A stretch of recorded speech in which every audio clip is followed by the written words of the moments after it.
15 seconds till broadcast time. 15-second countdown, and you're about to meet the gentleman in charge of the Douglas County Republican Committee, Dennis Yules. He'll be with you in about 10 seconds. And ladies and gentlemen, welcome this evening to our live broadcast on TDH Media and also on Cause Radio. Dennis? Okay. We welcome you to this evening. It's one of those things you anticipate, and we're looking forward to it.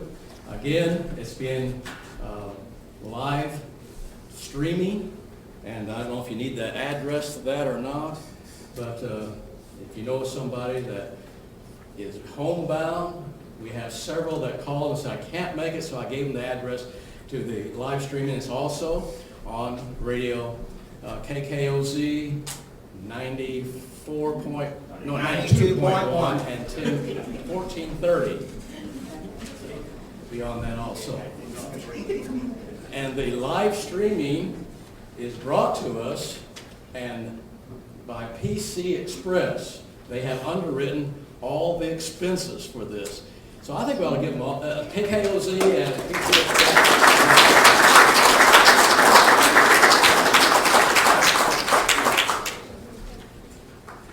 Okay, now there's 4 people, candidates are not here. Craig Cunningham, Todd Plank. I made it. Where are you? Okay, there you are. I didn't see you over there.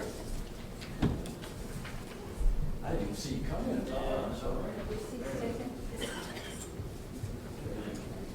Joe Combs and Mark Blanky. Now he may still be in. He's back there. No, I got it out. Mark? I got it out. Where are you? Oh, Right here. okay, great.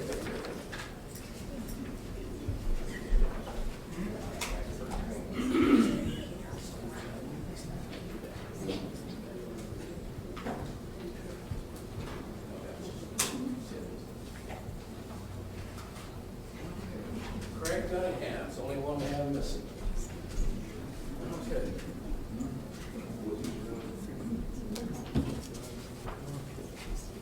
And also we have with us tonight Will. Where are you, Will? There he is. Will is the representative for Senator Blunt. Comes out of the office in Springfield. So if you have any questions for him or want to visit with him, you help yourself on that one.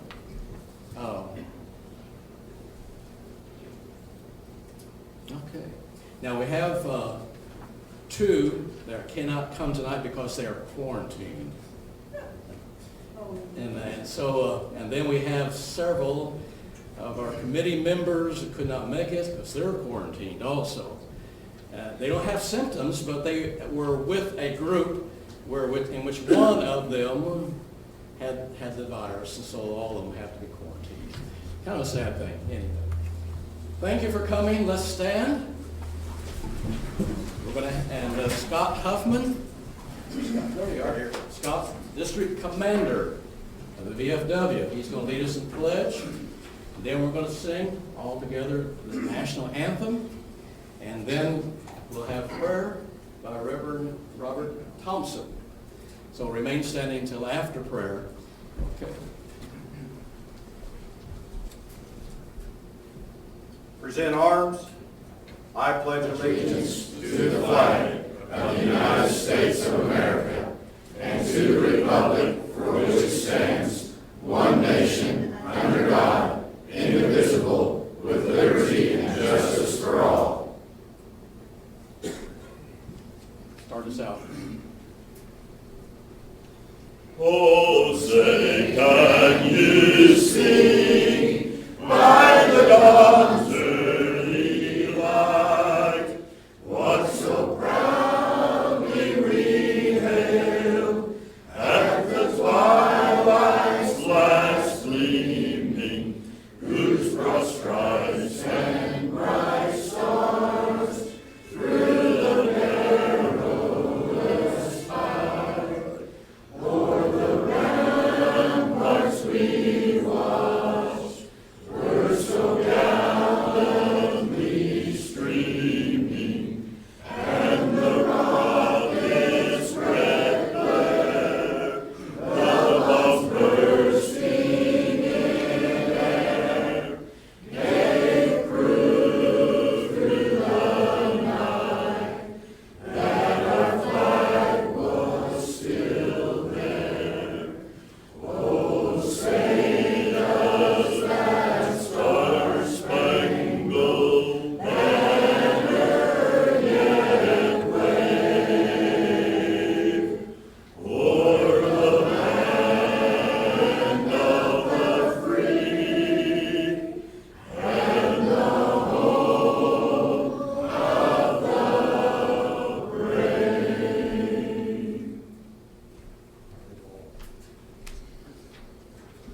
Shall we pray?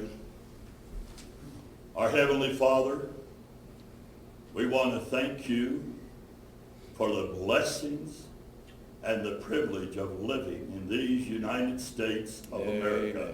Yes, yes. We're glad, O Lord, for the heritage that has been provided for us of freedoms. Yes. We realize that many of our freedoms are under attack today. As we look upon society, we see mob ruling.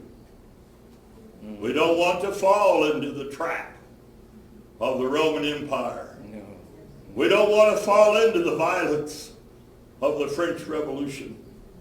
But I pray, oh God, that you would help us as Christian people and as people who hold your values, that we will stand tall and vote right when it comes this August and then this November.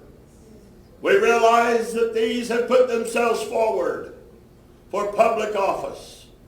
I pray that you would challenge their hearts.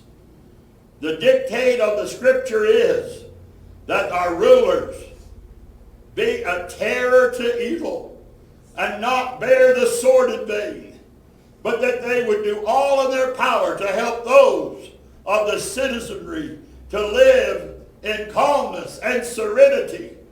I pray that you would just address each heart here tonight. May our minds be open to hear what is said. Lord, we thank you for all that you will do for us. Bless, we pray, in Jesus' name. Amen. Amen. May be seated.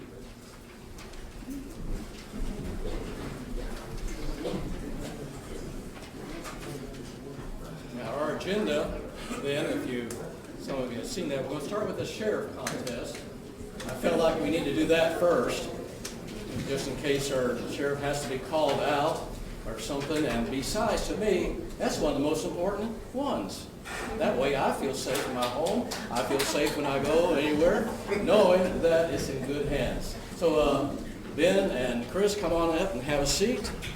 And we'll start then with our questioning. And each one will give tell us who they are, and a little bit about themselves. And, Are we sitting here to answer? Are we coming up here? How are we doing? Sit down, guys. yeah, Sit sit down. down, have a seat, and then when you Microphone right when you there. get my question, stand up with the mic. Stand up after we go. Okay. That way people way back in the back can hear from you. Okay, I'm going to turn it over to Joe. We're so thrilled to have Joe come and help us. I don't know if anybody else more capable and well equipped to do this job. So he's our MC, and let's give him a hand.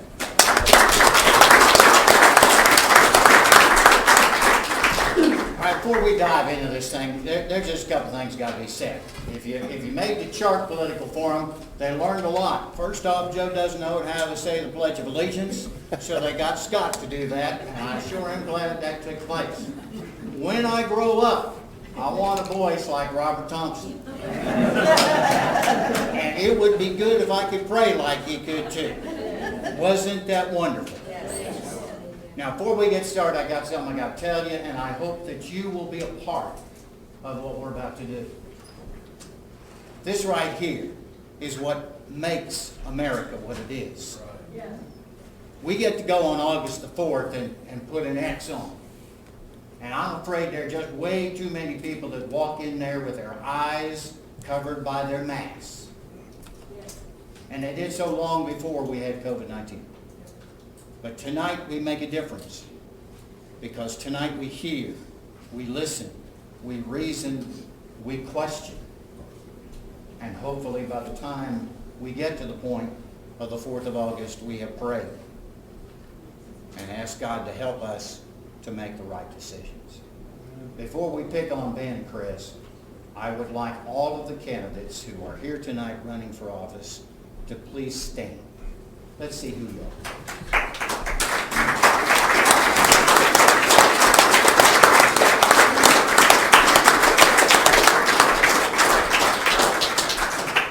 You guys and gals can have a seat. But you realize that their lives over the last several months have just been completely upside down. if you were to go up to each and every one of them and ask them to tell you about their last week, what was your last week like? There's the dust and the heat of the Van Zandt picnic. They ran over here for this gathering up on top of the hill at the Cowboy Church. They were down over there at the Sweeten Church where this, that, and the other was going on.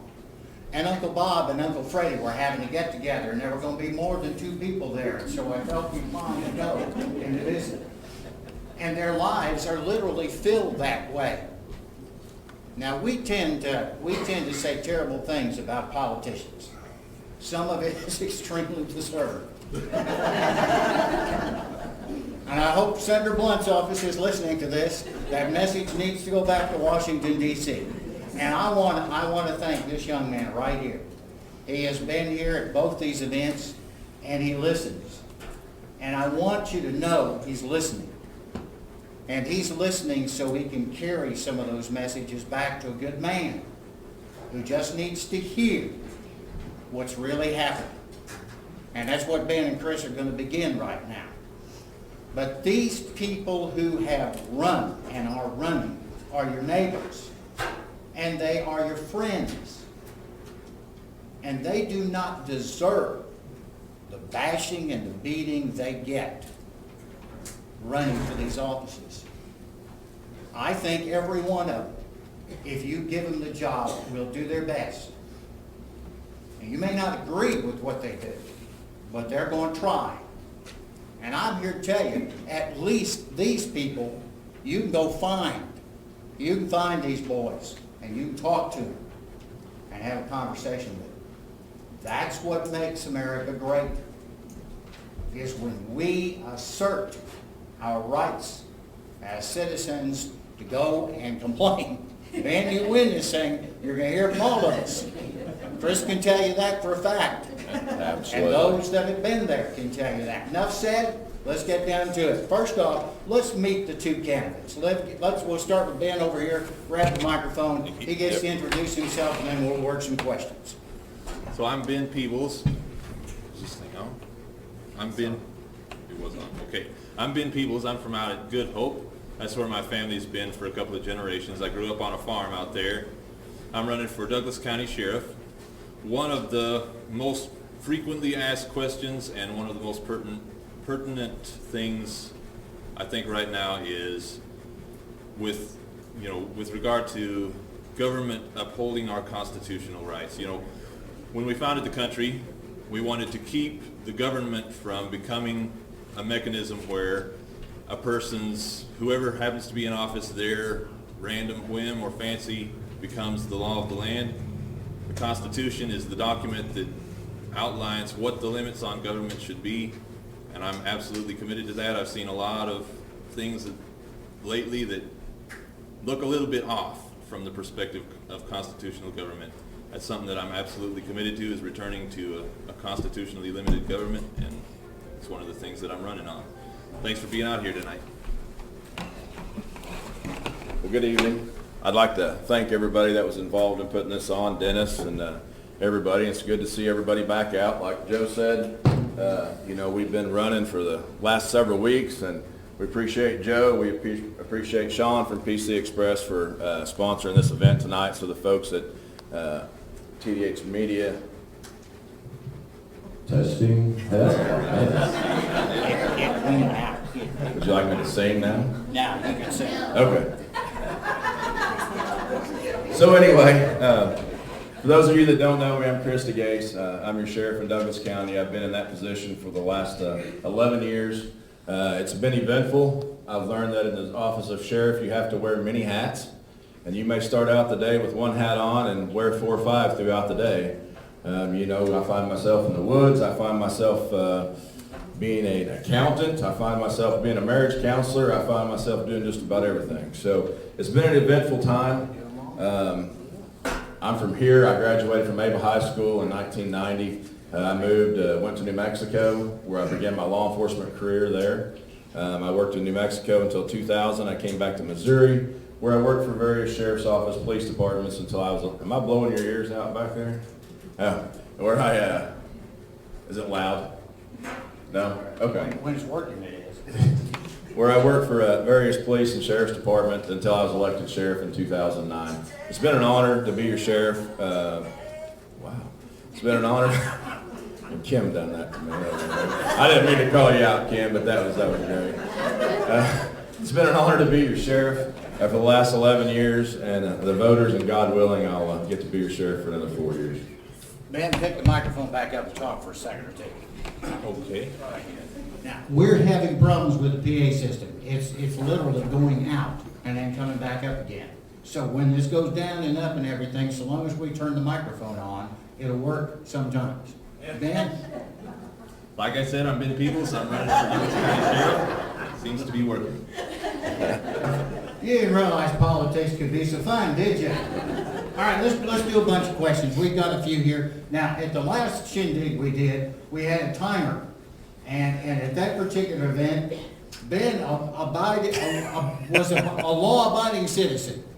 Not once did he get threatened with being thrown in jail for going over time.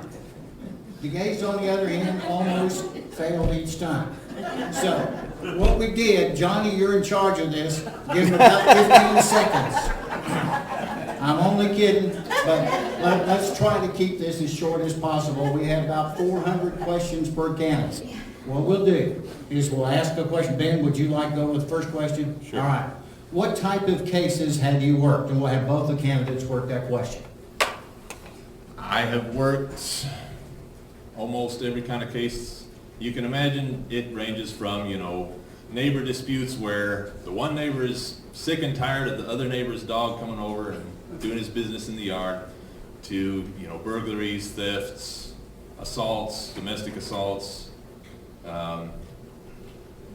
homicides, those kinds of things. I have not had a high-profile murder case or anything like that, but just about every kind of case you can imagine. Well, unfortunately, here in Douglas County, when I took office, these chairs are going to kill me. I'm going to fall down before I'm over. I've had the opportunity to work just about every type of case, like Ben said, from neighbor disputes to burglaries to homicides. Some of the things that drug cases. We worked a lot of drug cases in Douglas County, believe it or not. And the last forum I gave some of the stats, but we arrested 1,309 people over the last 11 years for drug-related incidents. And the relevance in that is that as we focus on the drugs and those that distribute drugs, 81 of those were for manufacturing and distribution here in Douglas County.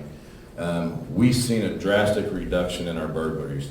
Our burglaries were reduced by 65% since I've been in office. And to me, that's one of the biggest stats. That's one of the stats that I'm the most proudest of, is that the fact that we've been able to reduce our property crimes. And as you all know, I've had the opportunity to work sex cases, child abuse cases, child sex cases, drug cases. So unfortunately in this position, I've had the opportunity to work them all. I am a working sheriff, and so I do actively work those cases. You didn't yell at me. Well, Johnny didn't jump up and down either. I didn't look at him. All right. Now, what I'm going to do is I'm going to take a couple of questions and put them together, and this will expedite it a little bit, I hope. So, Chris, let's start with you. I'll put them together. How many calls have you responded to? And you can order it out however you like. How many years of experience do you have in law enforcement? Then you got that? How many years and how many calls responded to?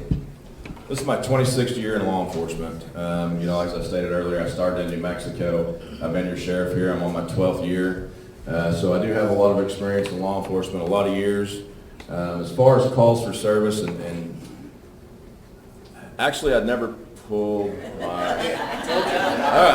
I'd never really pulled my stats until this election. And I'm going to leave it off, all his answers, so it's fair, because you were so awesome. So I went back and pulled my stats prior to this, and because I went back and looked, and one of the main things I ran on in 2008 is that I was going to be a working sheriff.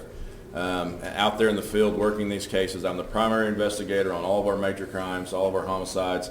So as I started pulling those numbers, they actually kind of blew me away a little bit. So since I've been sheriff, I have responded as the primary car, which means that call was assigned to me, in just a little over 4,400 calls. So as a sheriff, I responded to 4,400 calls as your sheriff. As the secondary car, I've responded to just over 7,700, so 7,700 calls. If you add that up, you're looking at about 12,000 calls just that I've been either the primary car or the secondary caller on. We've taken 43,000 calls in Douglas County as up to date at the end of 2019. So any of the serious ones, I was definitely on a lot of those. It's not working, Ben. So on the number of years of experience, I've been in law enforcement for 3.5 years. There it goes. I've been in law enforcement for 3.5 years. I worked as a municipal police officer and as a deputy sheriff. And I have not kept track of how many calls I've responded to. Whenever I was in Willard, we weren't as busy. We had more time to get out there, visit with people, track stuff down, traffic stops, DWIs, those kinds of things. Taney County is a lot more busy, but I have not kept track of the numbers. Ben, stand up. Just stay with it. Let's see if we can keep the amplifier working. Let's talk about courtroom experience. How many times have you had to testify in a court case, and just your overall courtroom experience? Chris, you got that? Got it. All right, very good.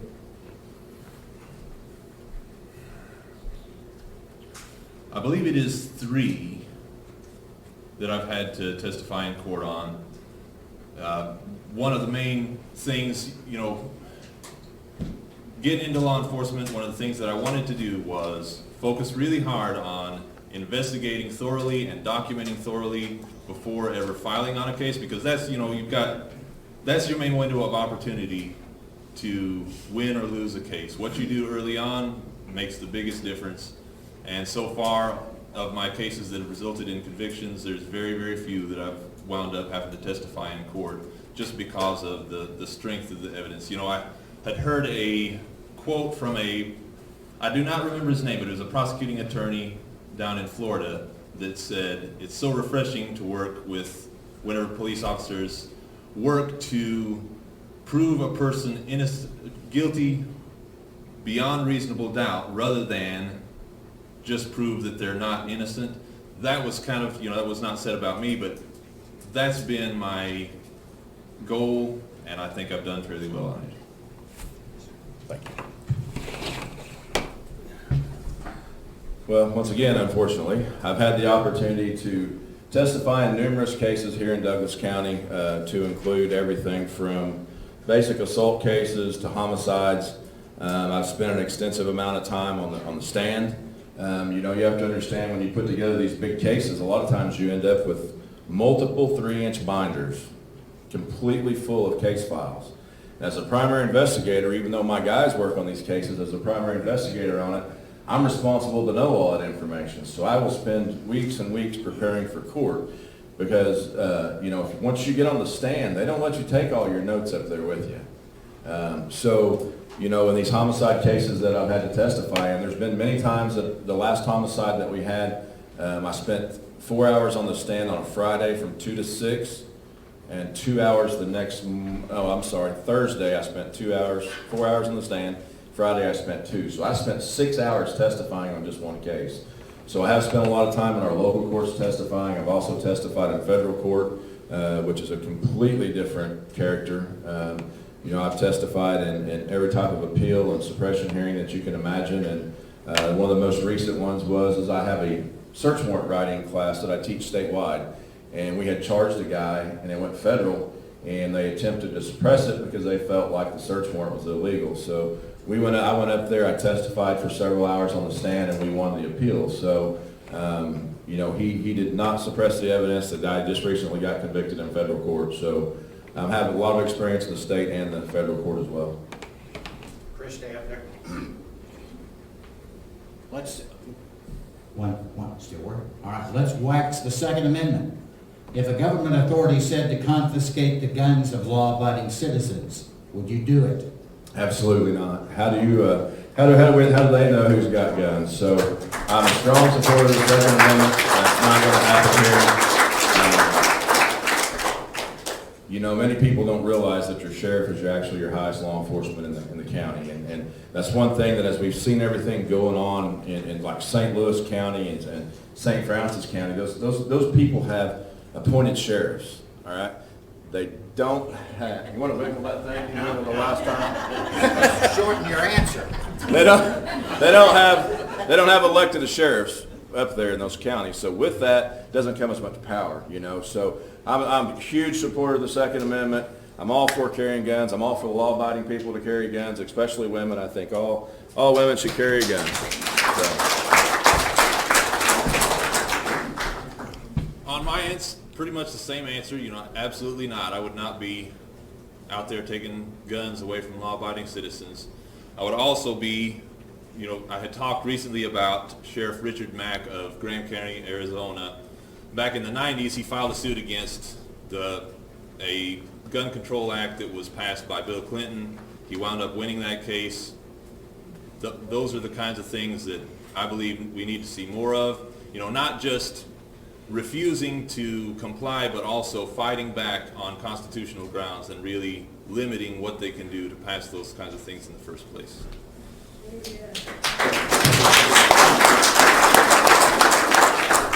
Let's return to the subject of, we have a microphone. How much experience do you have in running a jail or in a supervisory position in law enforcement? Ben, why don't you start with that?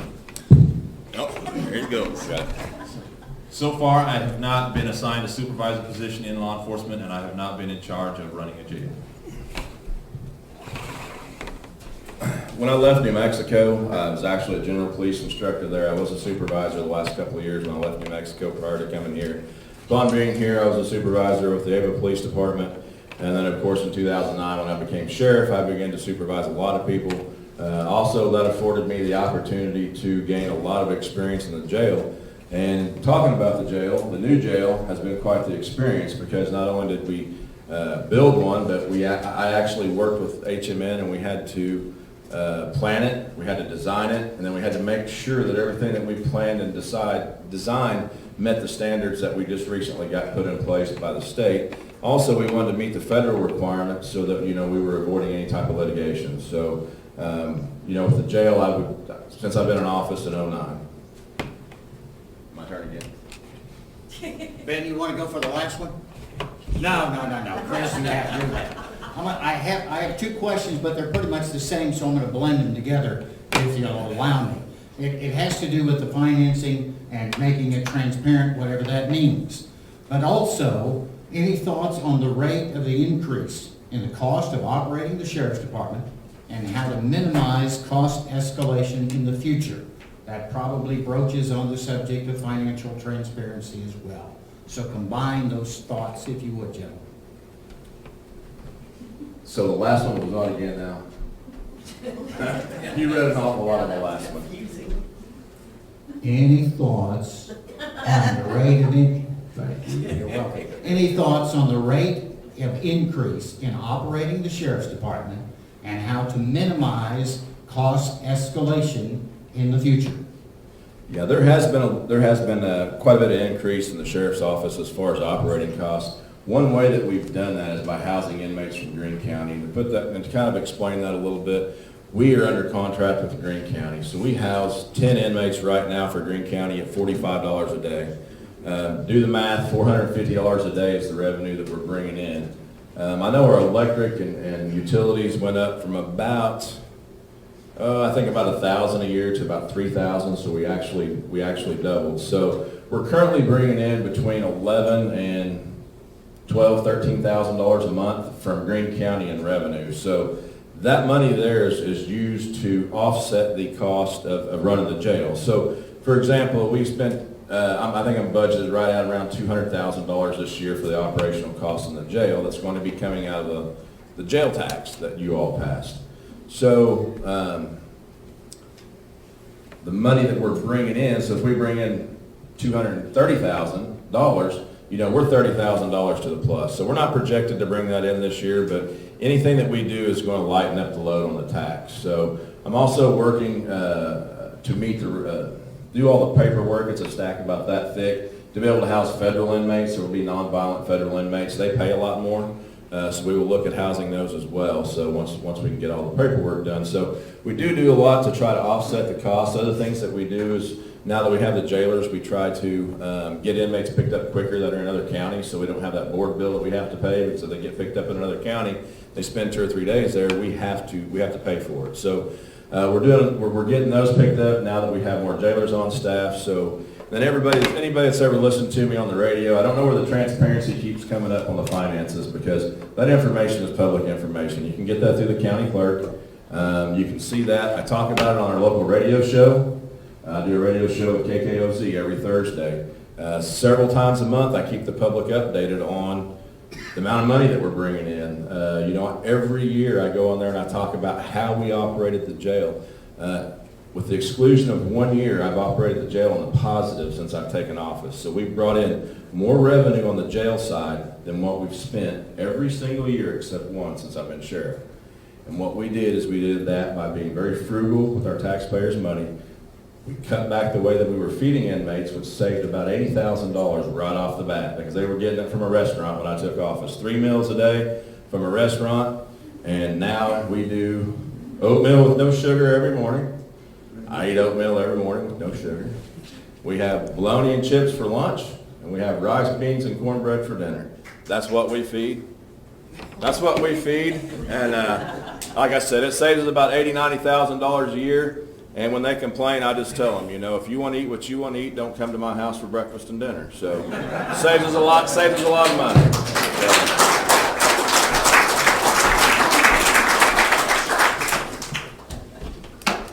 Nope. They ain't gotta work. So if I remember the wording of the question right, there, man. He'll make it work for you. There he goes. Not anymore.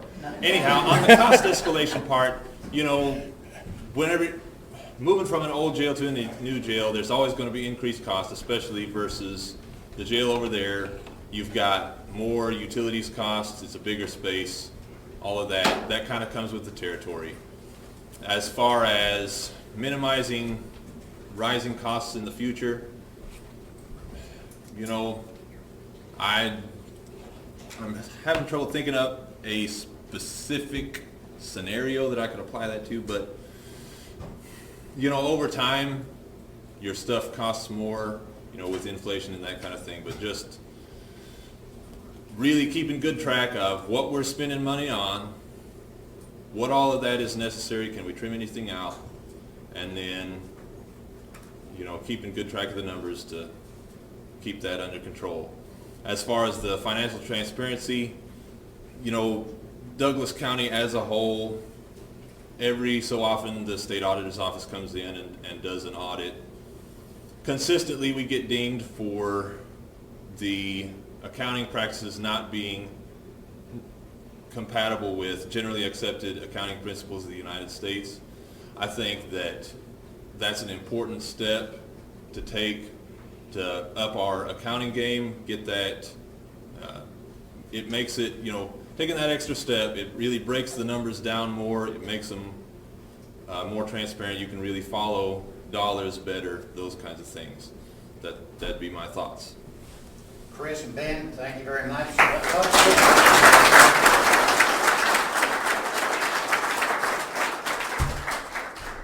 Doesn't this sound a whole lot better, standing in front of it and getting absolutely nothing out of it?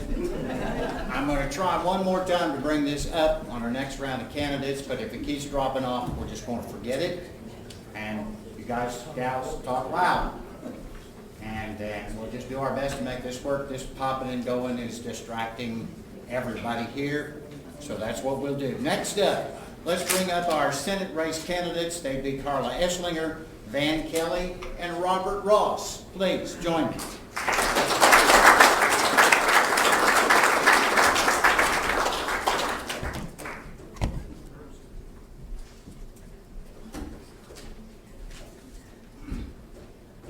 Karla in the middle. Let's get this balanced. I'll set it up here.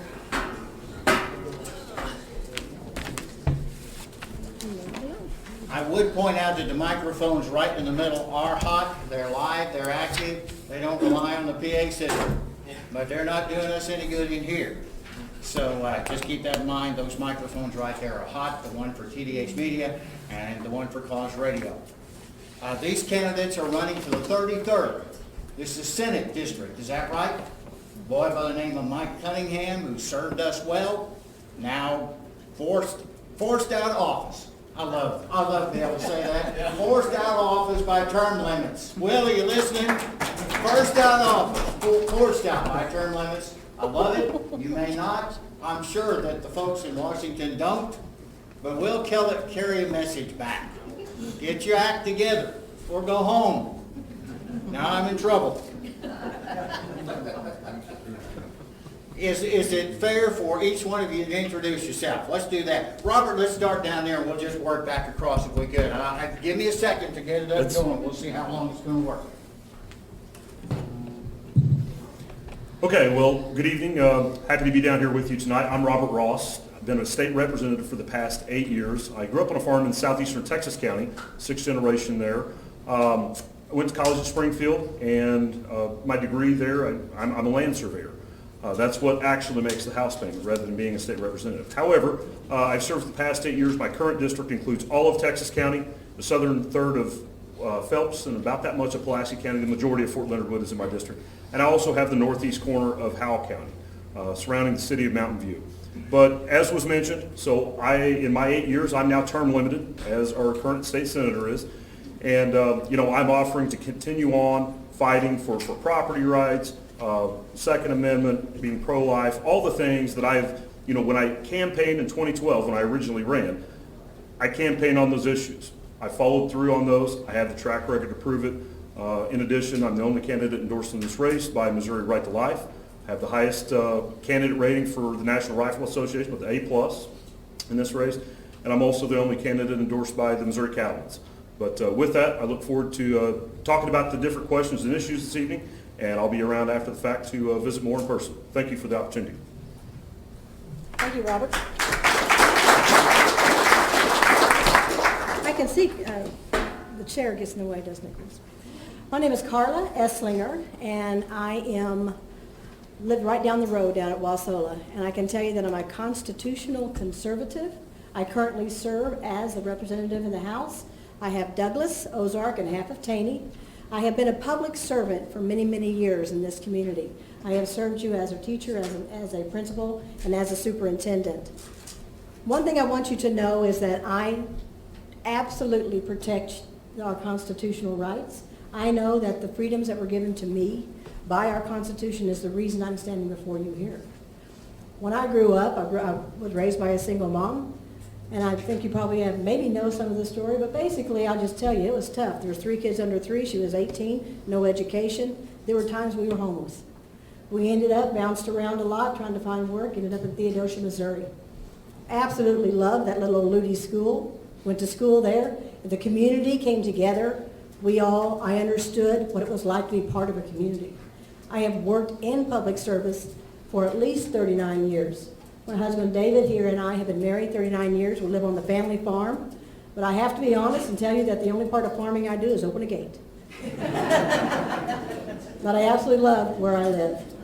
We have 2 children. They're also educators. And I have had just a privilege to be your voice in Jefferson City.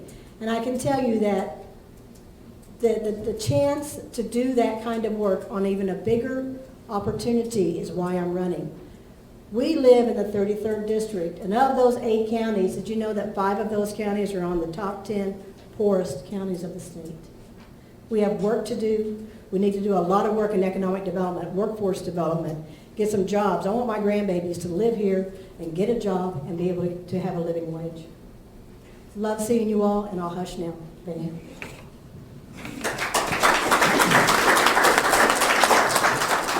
My name is Van Kelly. I was born in Mountain Grove, Missouri, raised south of Norwood here in Douglas County, milked cows for 35 years. Currently running a beef cattle operation. Also, I've been the owner and operator of Camp Joy Bible Camp for the last 27 years. Served in the Missouri House from 2001 through 2008. I served 17 years with the Douglas County Sheriff's Department here in this county. I loved every minute of it. And the thing is, folks, tonight I believe the government has gone too far on a lot of our issues, and encroaching upon our liberties. And folks, we've got to be able to stand for our values that we hold dear here in South Central Missouri. And that's the traditional values that we hold dear. And because, folks, we live in the most beautiful part of the area, in the beautiful Ozarks, with the wildlife and the streams and everything else. But, folks, the values is what is precious to us here. And we've got to hold on to those things. And whether it's through, the legislation that's passed, we've got to make sure that the legislation is not encroaching upon our liberties, taking away our freedoms, and all these things. And is it necessary to pass this stuff that a lot of times the legislature does? So that's why it's important to make sure that we educate ourselves on the issues that our representative sends out to us, let us know what's going on. And so I hope that you will consider me as your next state senator, as your next servant, because I believe that government is responsible to us, the people, not the other way around.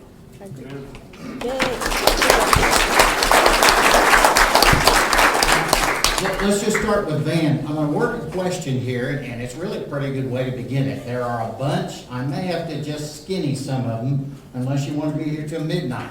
So Karla's in favor of it, but then she's been a school teacher, so she never goes to bed. So that's the rest of us might have another opinion. The Senate race. Since all three of you have been or were at one time representatives, please list your accomplishments in the past years, I guess years of your service. Run your accomplishment list, folks, if you would, please. And, man, let's start with you. Sure. My first 2 years, I was in the minority up there. The Democrats were in charge of the House at that time. And is it working now? Okay. All right. You tease. Turn it on. I did. There we go. Okay, all right. My first 2 years, from 01 to 02, we was in a minority up there. The Democrats have been in charge for over 50-plus years. And my first piece of legislation, and it did not go very far, was to ban alcohol in the Missouri Capitol. Because, folks, we don't need people intoxicated making decisions that affects us. Of course, that didn't go very far. They look at you like a cat does a new gate.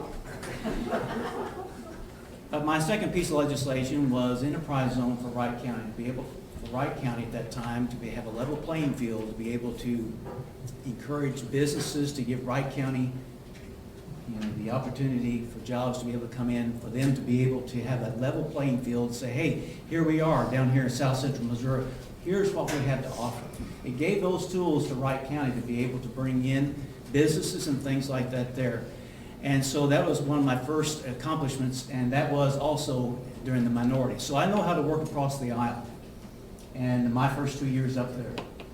Another bill that I had up there also too was to make it a Class D felony for any teacher to have sexual contact with a student on school property. And our local prosecutor at the time brought that to my attention, that it was not it was a misdemeanor at that time. So we was able to get that passed also. Also too, we had a bill up there that was going to put water meters on our wells. And I had a bill up there to put it to vote to the people whether or not they would want water monitoring on their private wells on their farms. We was able to pass that. Your county commissioners in Texas, Webster, Wright, Douglas, and Ozark were in this watershed district at that time. And so we was able to give them, you the people, the people that say, hey, we have to say where our water is going to be monitored or not. We have some people believe that when the rain falls, it belongs to everybody. Well, when that rain falls in my pond, that's my pond and that's my water. And I don't want some bureaucrat from Jefferson City or wherever come in and say, well, no, you can't do that in your pond or whatever. Hey, have you ever tried to stop cows from getting a drink of water? You can't handle it, folks. They'll run you over. So there's a few things that I got accomplished my first years. Also, too, and the Missouri Foxtrotters are a state horse. And that was one of the bills here that we got introduced and passed into law here. And that helped with tourism. And so things like that there. So it's been a variety of different things. I've been out of office for 12 years, and I've kind of forgotten a few things. So, but those are the few things that comes to my mind right now that I got accomplished here. But the main thing is I tried to keep government as limited as possible with my voting record. And, you know, where it was protecting life or protecting our property rights or anything like that. Thank you. Thank you so very much. And I know that Van mentioned the Foxtrotters. And one of my pieces of legislation that we just had this last session was to make the week of the Foxtrotter to be able to truly impact tourism and bring more folks in to shop at our stores and buy some gas and do those things. But I think one of the things that I was so proud of that I was accomplishing this last session, session before last, is that we passed the strongest pro-life bill in the history of the state.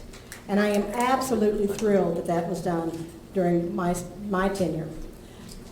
The thing also that I think is important to remember is when you sent me there, I heard loud and clear, Karla, we don't need new laws. Karla, we don't need overreach from our government. We want to be left alone. And I can tell you that I probably have the badge of killing the most legislation because I took the time to go and make sure that people understood what was in that bill. We all have heard so many times that it's about relationships when you're there. It is about relationships so that you can sit down and talk to those folks and let them understand what it is that's in this piece of legislation. As a teacher, that sure came in handy because I was able to say, have you seen this? Have you talked to your constituents? I spent a lot of time reaching back home and asking my constituents, how do you feel? How do you think about this? And then I bring that message forward. So stopping legislation to me is the number one job that we have. No, I'm sorry. Constituent service is my number one job. Stopping bad legislation is the second job.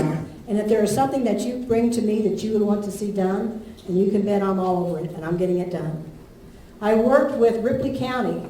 We had a bill there. There was a hospital shut down in Ripley County. So I had the opportunity to work with Ripley County, and we looked at what we could do because there was a trust fund there that had $1 million in it. And if you're familiar with Ripley County, they need every dime they can get. There was a trust fund or a fund with $1 million in it, they couldn't use it. So we passed some legislation just this last time to where their county health officials, the folks that are taking care of the health needs of the people in Ripley County can access that $1 million. Trying to think of some other things that we did. I worked on legislation that had to do with state auditors. As we know, a state auditor comes down and audits our county courthouses once every 4 years or so. That is something that is kind of archaic, frankly, because every state, every county now has federal grants that require a CPA to audit the programs. Every county has state grants and state pieces that have you audit the program.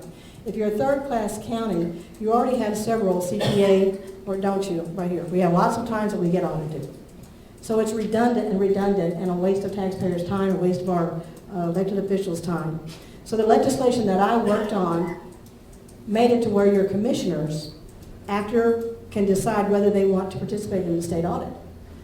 You send the latest audit that has been approved by a CPA up to the state so they know that all the books and everything is in order. And the reason this piece of legislation is so important is because most of the time your state audit is procedure. It's not really about statute and what's required by law. It's procedure, so it's somebody's opinion.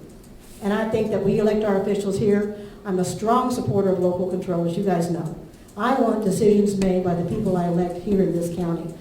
I don't want to have a state official tell us what to do here. So there's that.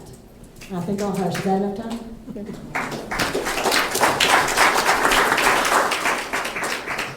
So, and before I begin on my answer, because it's going to change how I answer this question, I want to be clear. Was the question what we individually have done or what we've had the opportunity to vote on, or? What you have done in your terms. Okay, so I'm going to talk about different things that specifically I have worked on.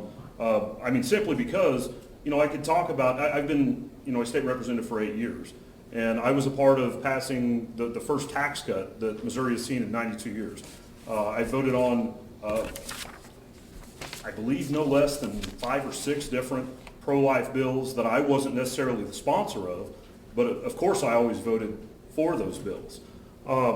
But in addition to that, some things that I can talk about that were actually mine, that were the product of me working with others to make sure that this got done, because I thought it would be, better for our state.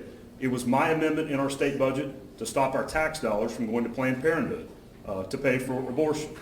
It was.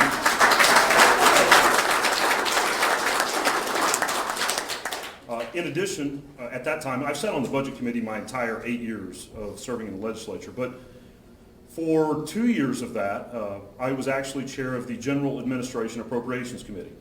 And with that it was actually bills 1, 12, 13, and 5, 1, 5, 12, and 13. There's a lot of different things in there. I'm not going to bore you with what all that's contained. There's a lot of important things. However, that also allowed me to increase the amount of funding going to our pregnancy resource centers, which provide options and counseling to young mothers when they're in that precious time period of trying to figure life out. So that was the alternatives to abortion program. I've increased the funding there. Another amendment of mine was actually included on a larger constitutional amendment it was amendment number 5, and I believe it was in 2014. Then Senator Kirk Schaefer was he was actually the sponsor of that. But my language that was part of a bill that I'd filed would also constitutionally protect our guns, ammunition, and firearm accessories from additional, sin taxes type mentality. So in these, in talking about local control, one of the roles of the state is to, I think the fundamental role is to secure and protect our individual liberties and our God-given rights. Yes. And so what you have is, around our state and especially around our country, in St. Louis, Kansas City, when you see some of these folks that are rioting, looting, and, not only are some of these liberal mayors condoning that, but they're actually supporting it. So when we talk about local control, in some cases, the state actually does need to step in and set this straight, because if government isn't protecting our rights, our liberties as individuals, then it's failing at the fundamental function. Right. I digress a bit, but I'll go back to talking about different things that I've done. So over in our area, tourism is a big issue. We have flat-bottom jet boats and canoes and so on. But there was a silly regulation that required that you had a 6-inch rail on the front of your boat. Actually passed the bill to remove that regulation. In talking about most of my service on the budget committee, which has once again been all 8 years, most of the amendments that I have passed there have been cuts, actually, reductions to the budget, which, by the way, are much more difficult. It's so easy to, create a new program or spend more money, but those are our tax dollars, and that frustrates me. And it is difficult, but I've always been in for the fight of reducing the amount of dollars that goes to different agencies, especially when I see that they're misusing our tax dollars. I've fought against the blue ways, the waters of the U.S. We held town halls on that. The waters of the U.S., of course, was federal, but that was another takeover by these environmentalists of our private property rights. Worked on that. This year, so I've been professional registration chair for 4 years, and in that time it's given me a great opportunity to work on a number of things that we care about, mostly regulation, but everything that the state of Missouri regulates, from doctors to nurses to land surveyors to engineers, architects, dietitians, physical therapists, all of those things, that there was going to be a statutory change that was coming through my committee. So one of the things, the first bill that hit Governor Parsons' desk this year was a bill to make it easy for our veterans and their families, as the military spouse license reciprocity. So let's say that a spouse member, a nurse, has completed required training in other states. She moves to Missouri because Uncle Sam said you're going to relocate here. Well, they shouldn't have to start back at square one just to jump through all the licensing hoops. So we passed to allow reciprocity to make it more friendly to our military families. That's also given me a great opportunity to discuss health care in the rural areas. So most of the folks in my area, if you need medical care, you're going to go see a nurse practitioner. However, they operate in what are called collaborative practice agreements with doctors. There's been mileage requirements on that. They can only have 4 or 5 APRNs under the same agreement. I've worked in reducing those restrictions to improve access to health care. That's also included telehealth. But in talking about all the things that I've been able to do, I have to tell you that there's been a lot of fights, and I've been in on a lot of them. But I'll promise you that the things that made the biggest difference, that made me feel the best about what I was doing for my constituents and the people of the state, were those days, and you would get everything from local issues to federal issues to every once in a while you get a state issue that you can have some effect on, some influence on. It's those days when you're able to help someone. You shouldn't have to call your state representative or your state senator when you're having a problem with the Department of Revenue or the Department of Natural Resources or the Missouri Department of Conservation or all the other different ABC acronym agencies that we have. You shouldn't have to make that phone call, but sometimes that's what it takes. And when I'm able to step in and make a difference in someone's life and help them out, that's what matters to me. That's been the best part of this job by far.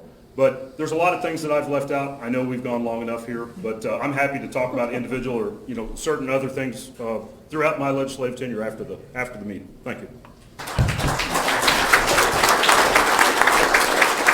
I told you, midnight, at least, maybe 2 o'clock in the morning. We keep going here. I have a bunch more questions. I am going to condense some of this. Don't be mad at me. There are 5 of them on this sheet. You saw what one did, didn't you? That was 20 minutes at that. All right, let's just run down here. I'll throw this one out so you can have some fun with it. Or maybe, do you support recreational marijuana? Robert, let's start there. So I will tell you that in my time of serving in the legislature, 8 years, I have voted against every proposal, whether it was for recreational or medicinal marijuana. And I'll tell you why that is. There is a streak in me that says, you know what, if you want to do, medicinal marijuana, if that works, or recreational, that is up to you. However, the voters made the decision on medicinal marijuana. They made the decision on that here a couple of years ago. And the problem with that is we're now dealing with a lot of those problems at the state level in the implementation of the program. It's been my government oversight committee that I chair that's been looking into how these applications, you would not believe the amount of money and folks from other states that have descended upon Missouri looking to capitalize financially based on marijuana. I think it's, I'll just say from the outset, I think it is, the worst part of this is it leads to this culture of normalization for our kids.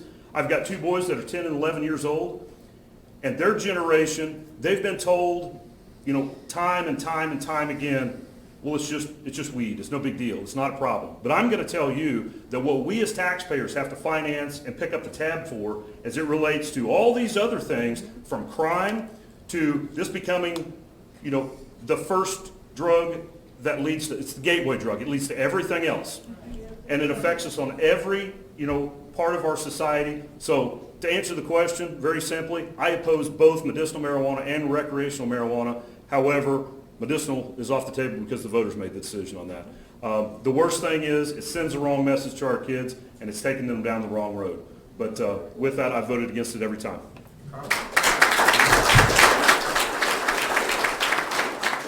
Well, Robert, you didn't leave much for me to say, because I would, if I have the opportunity, haven't had the opportunity because it came before the voters before I came to the House.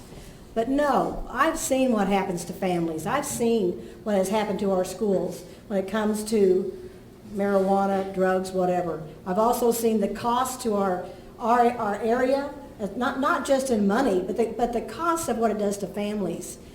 And I know that the more available and the more common it gets, the more accepted it is, and it becomes just part of our everyday life, and we should not allow that.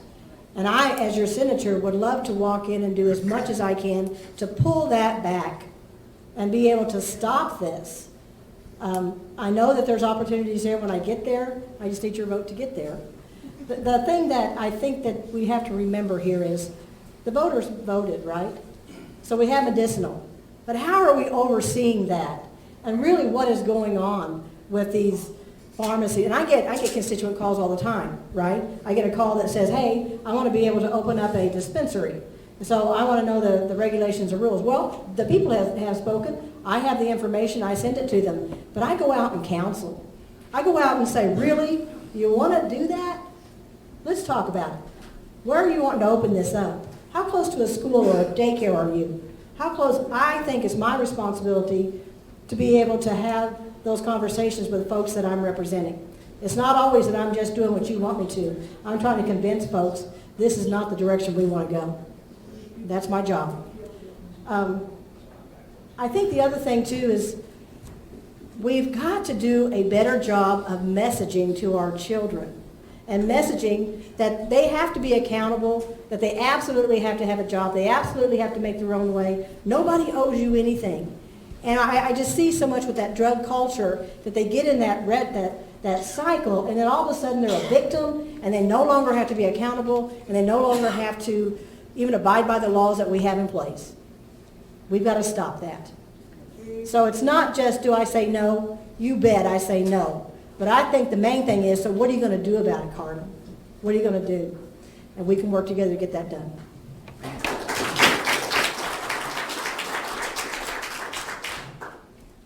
I'll tell you how bad it is, because I've got 94 campers in my camp right now that comes from broken homes.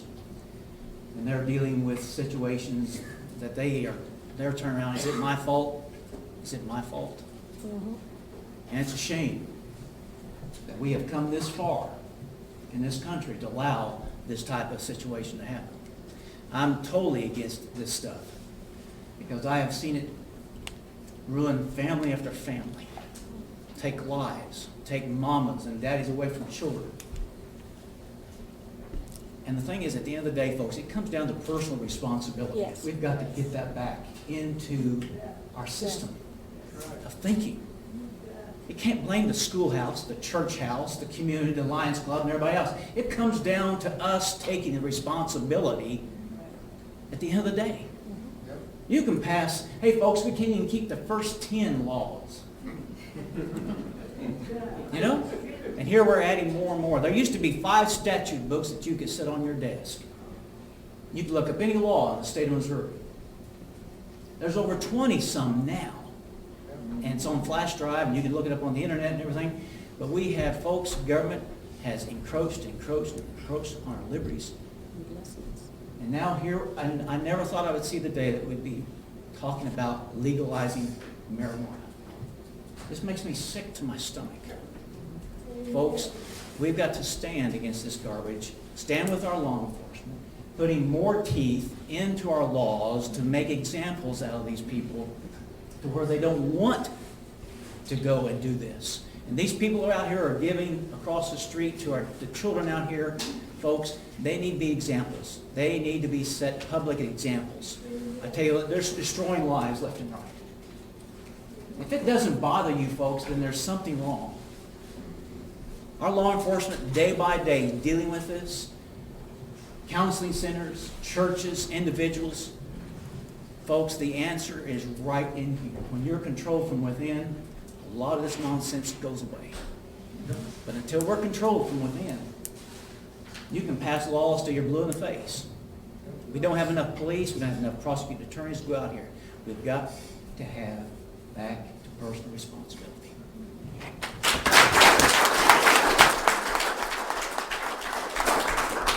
Is it still here? It is. How about that? It likes the air conditioner.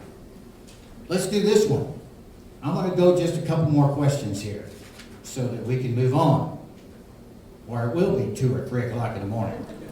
By the way, don't you think the 3 of them are doing a remarkable job? Let's talk about Medicaid expansion. Hear a little bit about that. What is your position on Medicaid expansion in Missouri? May it be your turn. I'm not for it. We have a problem now with finding the money to balance the budget right now. I think, they may correct me here, I think they're $1 billion short. Is that correct? Right now, because of the COVID-19. But putting more people, folks, on our system out here is not the answer. The answer, too, is also this, is bringing the jobs and the creation.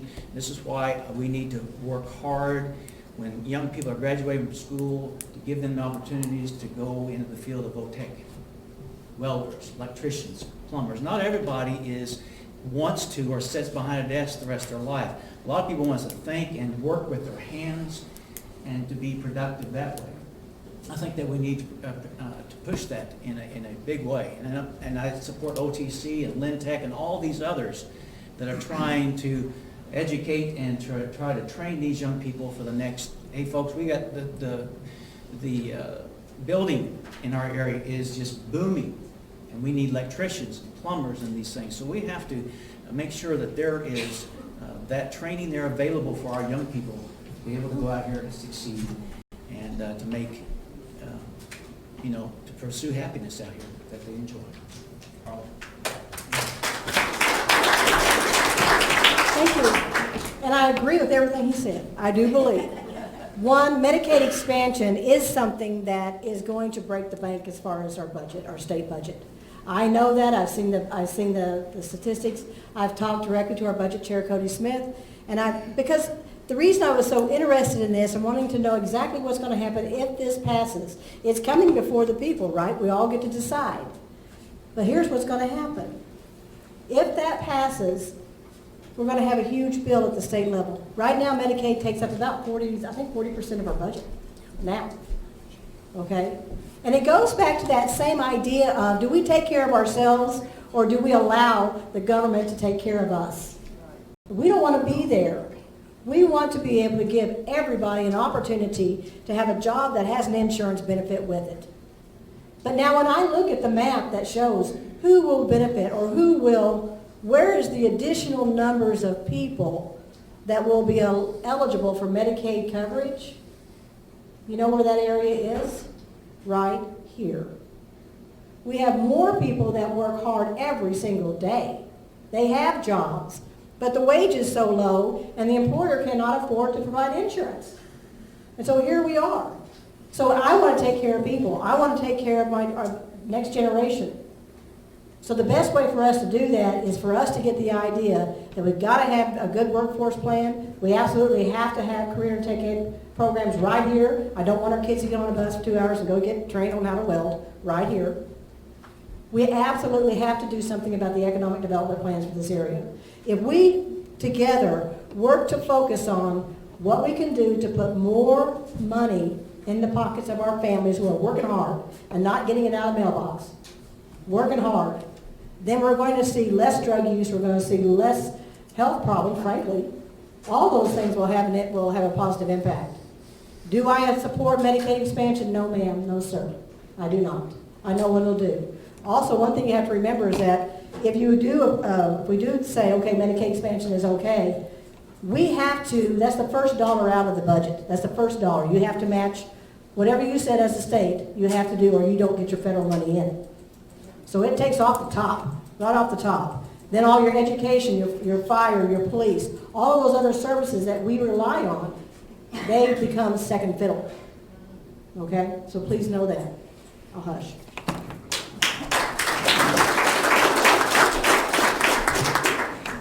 So, in my 8 years of being state representative, this is not a new fight.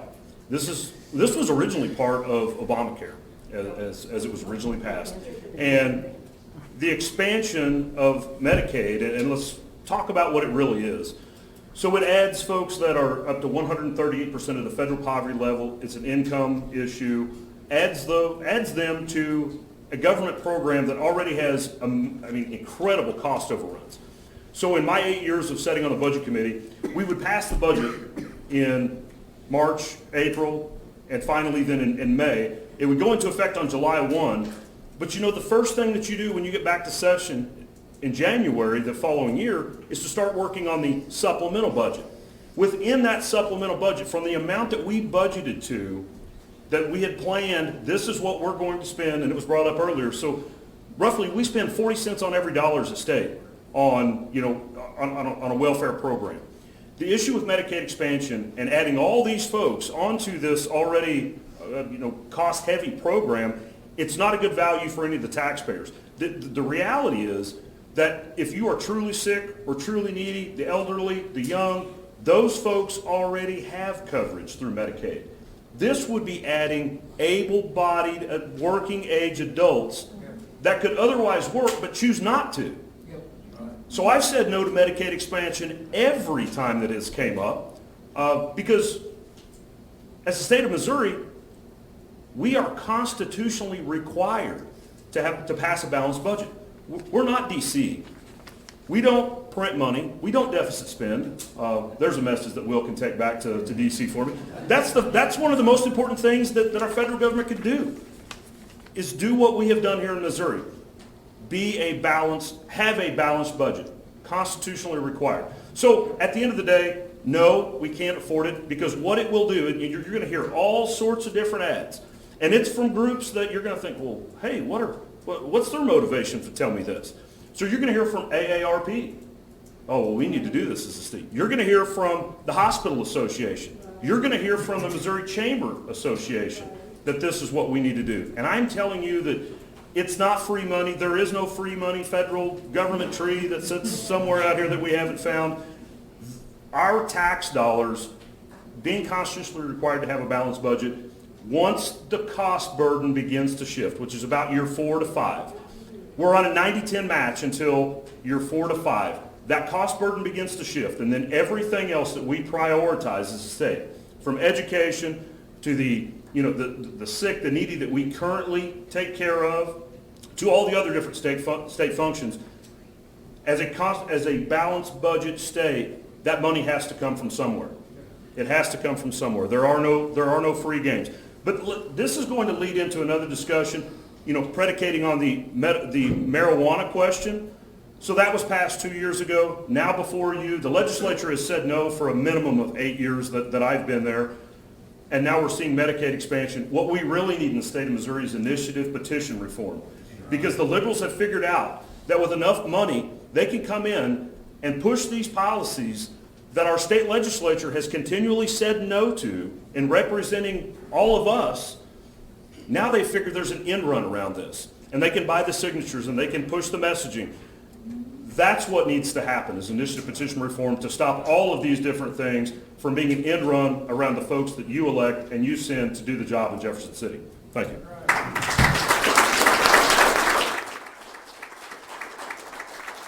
I could listen to him all night, and if we don't stop soon, we will be. One more question, all right? One more question, and there are a couple more we could ask. Let's do this, and I'm going to combine it. I want to hear a discussion about economic development and job opportunity.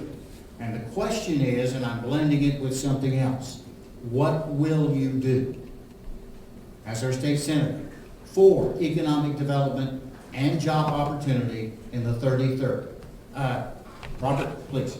Very good, thank you. So I've worked on a number of these different proposals, and it would be no surprise to you that, when there's a potential proposal that's coming through, oh my goodness, you have the lobbyists and the special interest and the folks flocking there to make sure they want to push their agenda.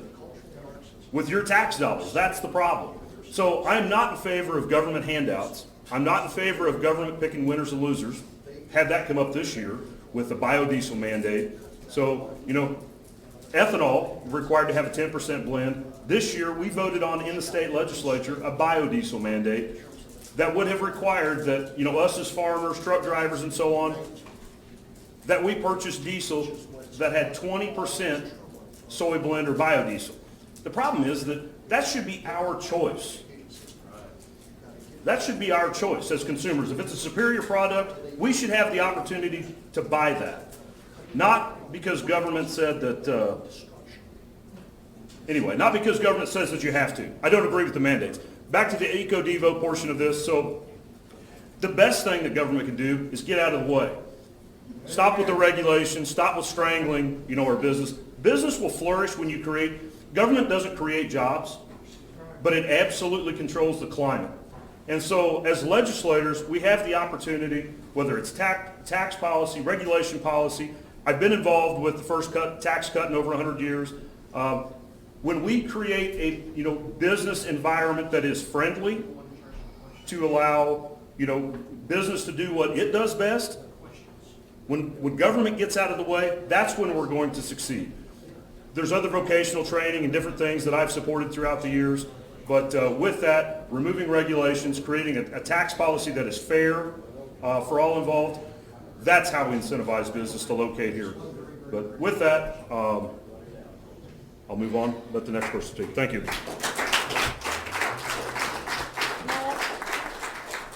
Well, Actually, this topic is my sweet spot because this is what I've decided to run to represent you, is around what can we do in economic development and in being able to train our folks here for high-paying jobs.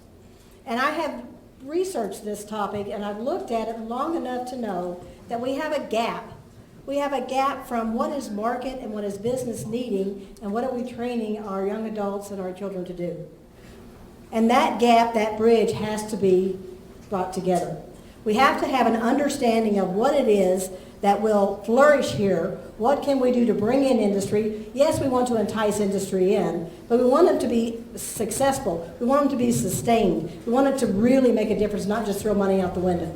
I've seen so many programs where we say, oh, that's a good idea. Let's get a bunch of kids to learn how to weld. All right, but then when we maybe teach them how to weld, but it's not in the type of welding, I'm using a very simplistic example here, but it's not the type of welding that a particular industry in this area needs. And it's that misinformation or that gap of information is what I'm seeing. We have to be able to put together, and I'm hoping that I can pull on folks here. It's our local government people, it's our schools, it's our farmers, it's our industry right here. What do you need? You're the boots on the ground. You know what's going on and what will work here. We've got to support the industry we have. We have ag, #1 industry. What are we doing for them? We have tourism. We have small retail and small industry. It's that idea of bringing them together, find out exactly what's going to work, and then push that legislation to make sure that it supports that kind of work.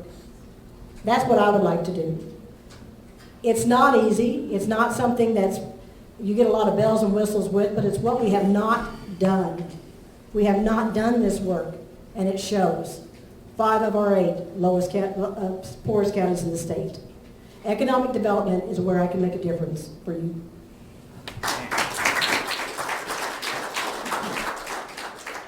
Eisenhower said this, that farming looks mighty easy when your plow's a pencil and you're 1,000 miles away from the cornfield. The thing is, folks, that for economic development, as it's been said, communities need to work together. I remember years ago when Senator Clemens was here, we brought economic development coordinators into the Ava area here and tried to have bringing schools and farmers and everybody, retail and everybody in to have that public forum of what is our strengths in each of our community. And then we need to be able to go from there and to be able to apply those strengths to companies and individuals and say, hey, we're here at Ava or Donovan or wherever you're from. Say, hey, we have the opportunities. This is what we have to offer you as a business. And yes, government needs to get out of the way. And that's the problem a lot of times. There is so much rules and regulations. And again, they just write rules and regulations. They have no idea. And you and I have to, if you go out here and apply for something, you've got to jump through 15, 20 hoops. And really, I think a good way to start is by going in and digging into these rules and regulations that the legislature back in the 30s gave these department heads the authority to do, to write these rules and regulations, and go in here and start going after this stuff. And at the end of the day, folks, I want our dollars to be put here locally by not going to wherever. But at the end of the day, I want every dollar that you and I, we toil and sweat for, to be able to be used wisely, whether it's locally or whatever here. But at the end of the day, we've got to make this place and other places applicable and say, hey, listen, we have something to offer you here because we have the workforce. We've got people that do work. They're not looking for a check in the mailbox. They do want to produce and be able to keep their families here. We have to work together as a family. I look at our communities as families. I don't care what your background is. But at the end of the day, the best way, Thomas Jefferson thought it would take 1,000 years to settle the West. It didn't happen. It took less than that. He said the reason why the West was settled so fast because government got out of the way and let people do what they do best. And that is produce a good product and to be able at the end of the day, so you know what, by the sweat of my brow, I did the best that I could. The best that we could, folks. Also, we might got to make sure, again, that government regulations is kept to the bare minimum and be able to do what you and I. Hey, pursuit of happiness out here, it doesn't guarantee me happiness, but I can pursue it. If I fail, then I fail. But let me try. quit tying my hands behind my back and say, well, we know better than you, Van. No, you don't. I know better than they. At the end of the day, folks, it's about us. We've got to get back to the basic principles this country was founded upon. We've lost this. We've got, hey folks, when we surrender ground, it's hard to get it back. We have surrendered in a lot of areas. We have sat on our backsides and say, yeah, but we did do nothing. Folks, I want to be able to be that voice for you in Jefferson City. To be able to bring what we need here. And I want to work with our communities. I don't care where you're from or what you're doing. If you have ideas and suggestions, listen, if I had all the answers, I'd run for a lot higher office. But I don't. That's why I need feedback from constituents. At the end of the day, folks, we've got to be able to say, hey, we did the best we could, and we're going to keep trying, and pursue. At the end of the day, we did the best we could.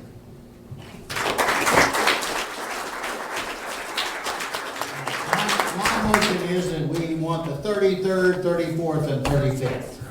Yeah. We'll just do that. How's that sound? There is one, you saw the conversation over here on the side, you couldn't help, right? It's an extremely good question. I'm going to rephrase it.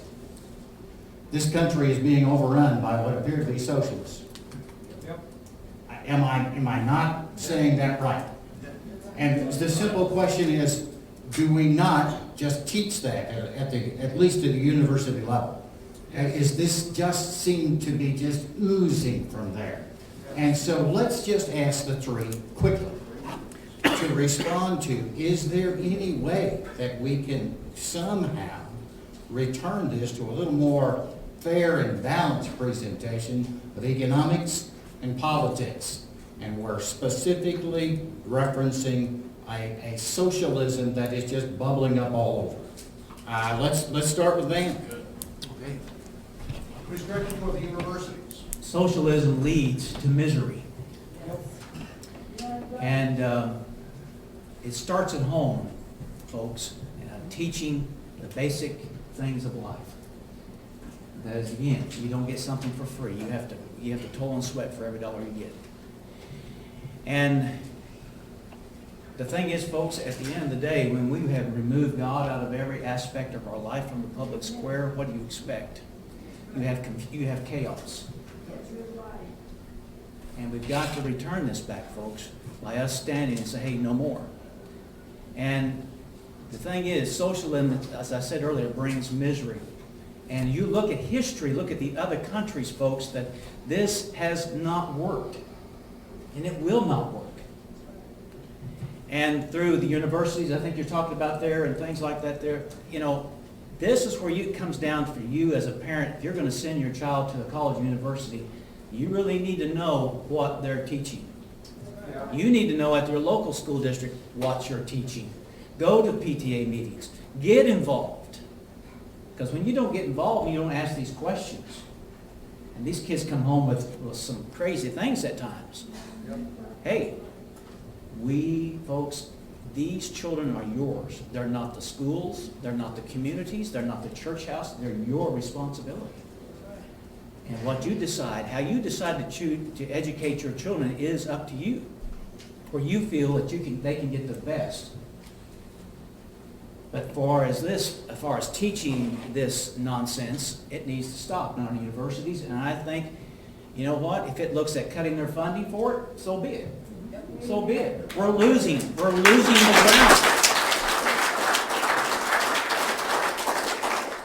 If you knew your kid was going to get bit by a snake, you wouldn't send that child over there. Right? Right. So why are we sending a lot of our children and our young adults that are in the next generation, where some liberal up there is drawing a salary off of our backs, telling your children, hey, Bernie's right, he's our man. And it's happening, folks. It's happening. We've got to stand up and say enough of this, folks. And I think it's enough for me. Enough for me.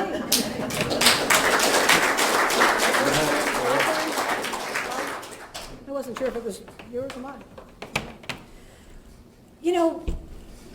Absolutely. As you all know, I have been in education for many, many years. And I can tell you that right across the street, you don't see that in our rural schools. We know that we have, our children need to be accountable. They need to be responsible, that they'd have to take care of themselves. When I first introduced myself to you, I said, I'm a constitutional conservative. And I told you that the reason for that was because of our Constitution, I have the opportunity to be successful. It wasn't a government handout. It had nothing to do with some program. We didn't even take free reduced lunch at school, guys. Nothing. My mom it wasn't shameful either. It was pride. Pride in who I am and what I can do. One of the most, I think, as far as institutions of higher ed that I'm so very proud of, is College of the Ozarks. How many know about College of the Ozarks? All right.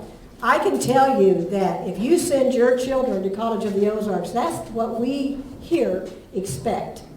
Patriotism, accountability, you take care of yourself, those things. And guess what? I'm a graduate, but I was just put on the board of governors for College of the Ozarks because they know that I support that kind of higher education. I have degrees from MU, Missouri State, all around. But where am I board of governor at? College of the Ozarks. And I think that we can, as legislators, be able to reduce funding, be able to change and require more accountability. What are the kids learning? Measure the things that matter. Stop promoting things that create this kind of community, right? That idea that you owe me. I'm a board of governors sitting on that College of the Ozarks right now. And I can tell you that that is the model that I will be sure to promote and want to see in our institutions in Missouri.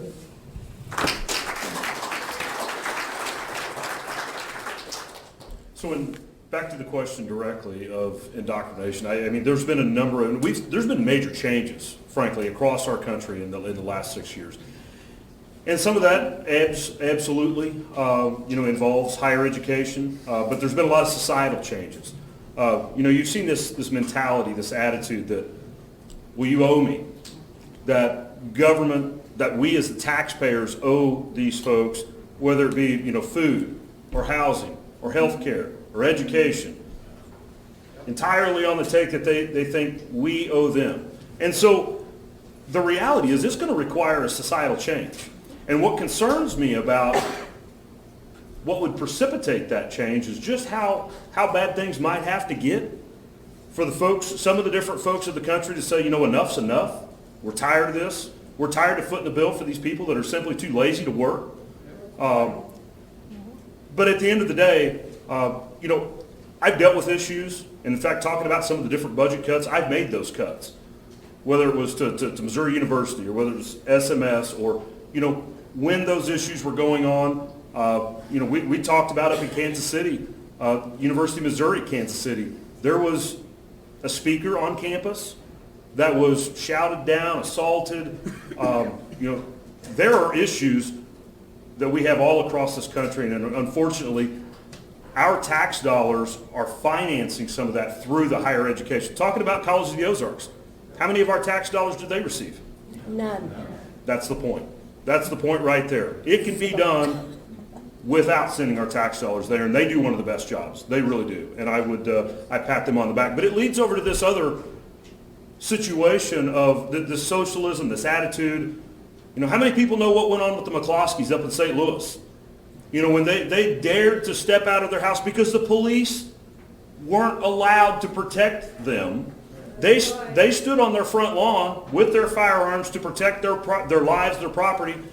And now this liberal prosecutor, Kim Gardner, who's a part of all of what we're talking about with socialism, she was financed to be there by George Soros. Okay, I served 4 years with her. That's all part of this fight, and it just continues on. But the reality is that as prosecutor, for those folks that were, breaking the windows out, looting, running off with TVs, shoes, and so on, they were arrested, and then she turns them all loose. I'm telling you, we've got a lot of work to do, and it's not just at the higher education, not at those institutions exclusively. There are societal issues that we are going to have to deal with and questions that are going to have to be answered. And I will tell you that right now, that if you give me the opportunity to be your senator, the one thing that you won't have to question is whether I'm going to support law enforcement or not. Because at the end of the day, our law enforcement is absolutely what is standing between us and them in many occasions. And I have zero tolerance for some of these liberal city officials that are not doing their job to protect the law-abiding citizen. So, thank you.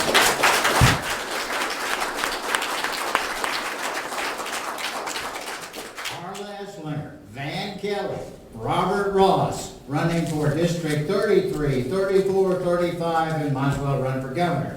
Don't you think? Thank you all very much.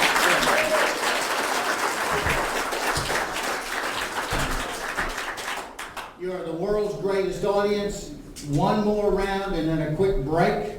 And if you don't come back, you're going to miss the best part of the entire thing. That's right. Well, we'll find out. We have two candidates running for the 155th state representative, position being vacated by Karla, I might add. Those candidates are Joe Combs and Travis Smith. Hello, Joe. Hello, Travis. How are you, Joe? I'm good. Do we have Joe here by any chance? Last call. This won't be hard. Hey, Won't be for you hard. guys, it's not going to be hard, yeah. Travis.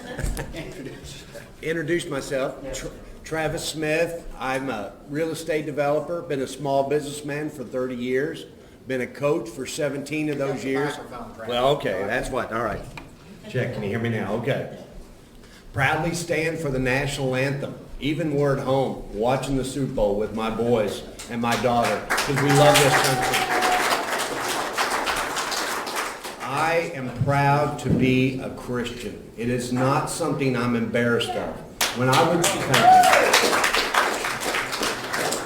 I'll never forget one time as a coach, we always said the Lord's Prayer before every single meet. And we never prayed for victory. Because I said one of the things when you pray for victory, that's like asking God to choose between one of your kids. But I said, pray that you can do the best you can. And a parent came up to me one time, they said, don't you worry about what the school board's going to say. And I said, I'm a lot more concerned with meeting my maker on Judgment Day than I am what some school bureaucrat's going to tell me what to do. I'm a huge Second Amendment guy. We live at Twin Bridges, which is way that way, about 37 miles. And while we've got great support from the sheriff's office, the thing is, when you're out there in the country by yourself, a lot of times there's going to be a longer response time. That's not a knock. It's just the way we're geographical. I want to make sure you know that. We've got 3 German Shepherds that take care of that. Got lots of guns. No, I do, because there's the crime that we have, and sheriff has done a great job knocking that crime down. Because once you get the drugs off the street, you get rid of most of the crime that goes with it. You always do, but there has to have some protection. And God forbid, I hope we never have to protect ourselves from our government, but if we do, we need to be ready for that as well, too. Yes. Amen. Sorry, I wrote some notes. I was talking with some of the candidates last time, and you get up here, and this is not an easy thing to do. And I hope you know of all these candidates going knocking door to door, doing the things they do, take 5 minutes to listen to what they have to say, because this is a very tough job. You go around and you talk to people, and you can have 100 people say a nice thing, and it's the one person that says something terrible that you think about at 2 o'clock in the morning. But you got to go, and you got to let that get done. And one of the things that I will promise tonight, I can't ever promise what kind of legislation I'm going to pass, but I can promise you, all the elected officials, city officials, you've got someone who's going to work with you. My mentor was Joe Bill Dixon. He had 26 state championships, and one of the things he always had an acronym was TEAM. Together, everybody achieves more, and it's amazing what you can get done when you don't care who gets the credit. And I'm the type of leader, when things go well, I'm going to give credit to the people I work with. If things go wrong, I'm going to take responsibility, because that's what good leaders do. And the sheriff said something at one of the last candidate forums that I really liked. If we're in this position, we've got A-type personalities. And sometimes we're going to clash. But working together, I'm never going to have a day working with any of these guys or gals who are run for office where you go home and you feel like you weren't heard and we're going to be mad at each other. We're going to talk about our differences. We're going to do it behind closed doors. We'll never do it in front of the public because they're working hard. All of you are working hard, and you need, especially for the commissioners, I don't think you realize how much responsibility they have to go. And any one of these candidates that you've got running here tonight will do you a good job. I want to be a voice of people who feel like they no longer have a voice. We talked about socialism. My goodness gracious, how many times do you get on the news, how many times do you get on Facebook, and you feel like we're the minority? And when I say minority, I mean by political. I'm not talking about what Caucasian or what race we are. People need to feel like they have a voice. It's sad in this country when you feel like your opinion no longer matters. We have had rivers of blood spilled for your right, for our government, your right to vote, for our freedom. And when we don't feel like we have that voice anymore, that's when this country has changed. And please know, I strongly believe in the American system. I strongly believe in the state of Missouri and Douglas County. And I think working together, we can still make this a great place to be. One more thing, sir. Lastly, I have, since this started back in November, I moved to Twin Bridges about 2 years ago. We had a little cabin that my father built when I was about 2 years old down at Twin Bridges. I used to always get mad at him when I was a kid because I'm like, Dad, why'd you not build towards the river? After 2017, I've kind of realized my father was a pretty smart guy. But I promise you this, the one thing I'm hurting from more than anything is lack of name recognition. If this had been 2 more years down the road, this wouldn't even be a contest. But I am doing my best. I put 37,000 miles on my truck going out and talking to people. And while candidates and people who are in office can't endorse anybody, you feel free to ask anybody, how many times have you seen me? How many times you talk? And who do you think is going to have your back if they get the job? Thank you. It just cost you midnight right there. Sorry. Economic development and job opportunity. Travis, talk about it. All right, economic development, that's something I've been strongly involved with in Howe County for a long time. One of the ways I've been involved with that, we'll hit the healthcare too. I've served on the board at Ozarks Medical Center. Went to DC 3 times and lobbied for a new expansion, and we basically got $52 million from the government as a loan. We have to pay it back because we know there's no such thing as something free from the government. And so that was job creation. I also believe in job creation. One of the state Senate candidates talked about how you have to work with school districts and local industries to find out what they need. One of the worst things we can do in schools, in the VOTEX or something, is be teaching a job that's not needed. I know over in West Plains, one of the things, we had 2 typing classes, okay? These kids, they start from 2 years old anymore on these smartphones. We did not need typing classes. We did need plumbers. We need electricians. We need welders. So you work with local industries and you work with the schools and they collaborate together, find out what you need. And that's one of the things I believe in economic development. I'm also a huge believer too in sometimes tax incentives to build things and bring people in. Because a lot of times, as far as the property tax, they might have to pay $20,000 worth of property tax, but if they're generating $2 million in jobs, you have to look at numbers till you get that. I think all of us deep down know that we're going to pay taxes. The problem is we get mad when those taxes aren't spent wisely. And you've got to have wise decisions with taxes. It can't just be tax and spend because you have the money. You think we should let him sit down for a second? No, I don't need to sit down. Here's what I'm going to do. I'm going to take one more question here, and then we're going to move on. You're the best audience in the world. Look at how many hours you've already sat through this thing. You're doing a great job. And then we'll move on and talk a little more Douglas County. All right? Next question. Final question. What's your position on tax-paid funding for private, Christian, and charitable schools? Okay, that's a great question. When I first started this, all right, and one thing you have to know about me, I'm not the smartest guy in the world, but I'm kind of like Ronald Reagan's School of Philosophy. If you don't know something, surround yourself with people who you do before making a decision. So I have not got to see Jefferson City and all the inner workings. When I first heard about this, I thought, well, especially getting some tax credits for tuition, that's just a tax break for the rich in St. Louis and Kansas City. That was my first thought. However, got invited to a little church here about 2 weeks ago in Mount Zion. I saw that they had a school system there. I like what that little school had to offer because it's smaller classrooms. It's more interaction with the students. You show me how it's worth it economically and what your results are, and I'm going to be able to vote for it. I'm sorry I can't get into a more detail because you'll never hear me say I don't know. You'll hear me say that's a good question. Let me find out some more answers for you. But I promise never to make a decision without thoroughly checking from different people. And my decisions are talking to people who are in education. Those are the people I want to talk with. I do not want to go to Jefferson City and make my decisions based on some three-piece suit that's getting paid a six-figure salary to tell me what I'm supposed to think about. I think it's very important you hear from your constituents and allow them to help you with that. Thank you.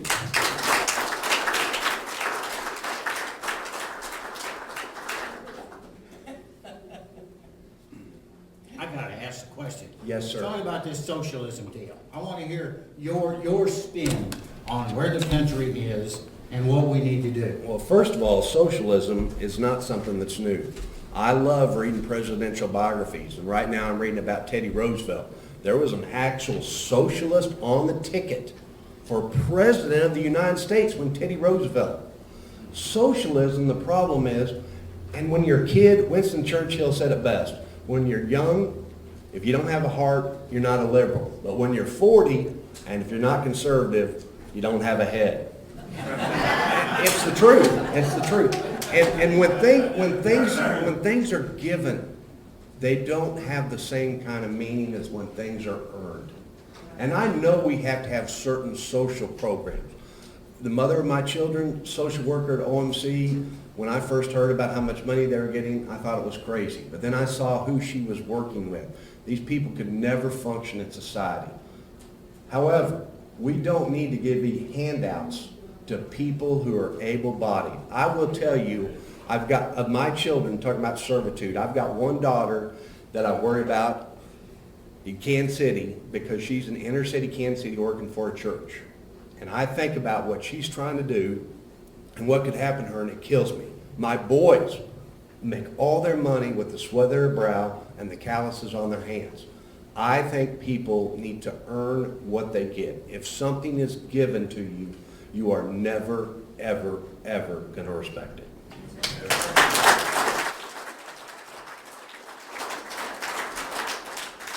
You're done. Thank you. Hey, with the exception, August 4th, if I get your help, I'd really appreciate it. And if you know of someone I need to talk to, please tell me, and I'll go out there and see him. Thank you for being here tonight.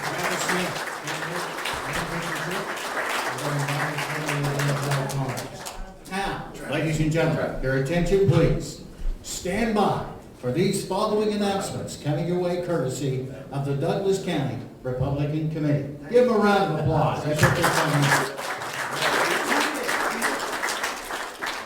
Alrighty, we're going to take a break here, but the Republican Committee is not funded by taxes.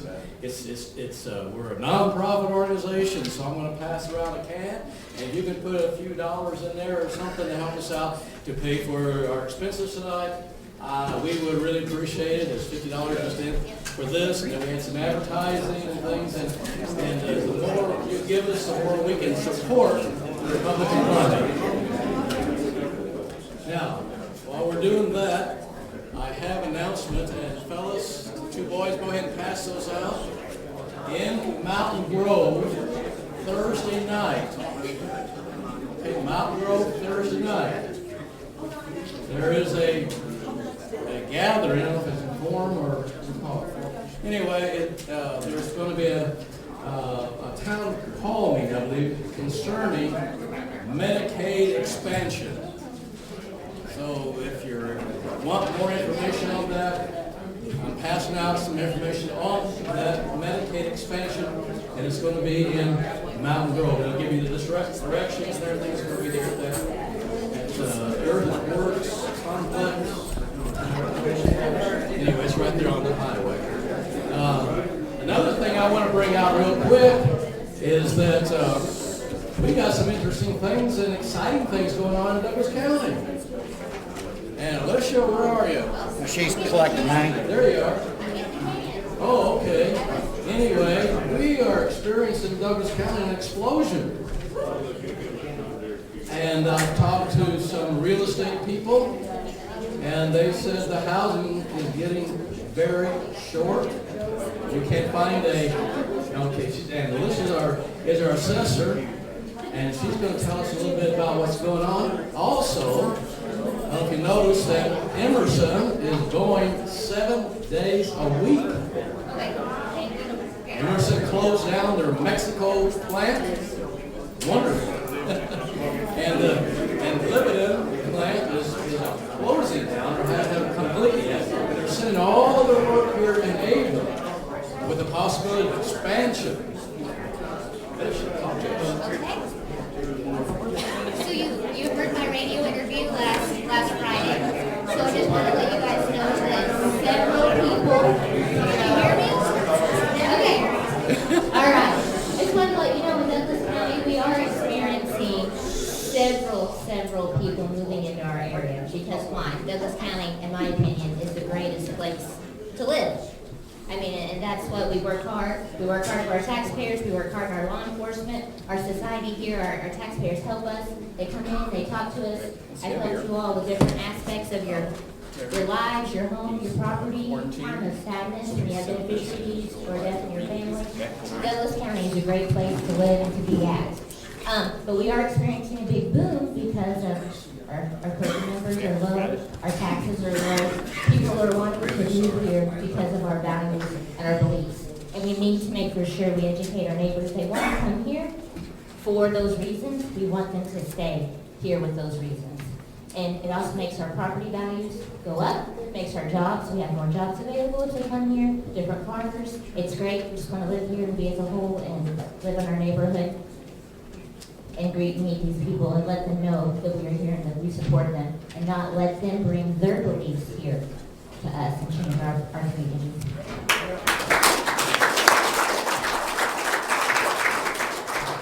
Okay, 5 minutes, stand up, stretch, go outside for a little walk around a little bit, but exactly 5 minutes, and 23 after, we'll begin our commissioners.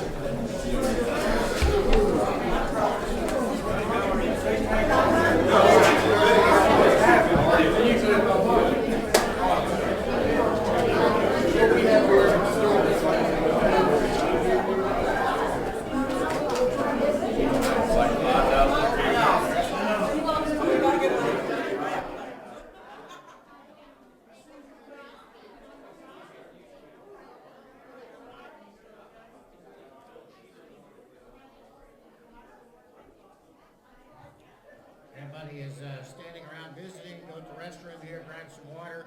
Here's what we'll do next as we work our way through the break right here. We will have our District 1 commissioners.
should be our goal as we work through this. All right, everybody grab your seats, and we're about to get started, if we could, please. Our next candidates for District 1 Commissioner. And we have 4 of them that are running for the position.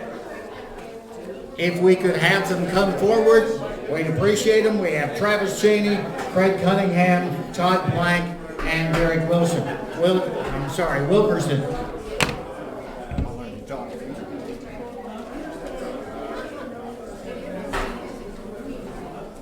Travis, I guess it's just you and I. It's me and you. Can you just answer all the questions for me? Not tonight. No? Not tonight. You want to share this? Come on, man.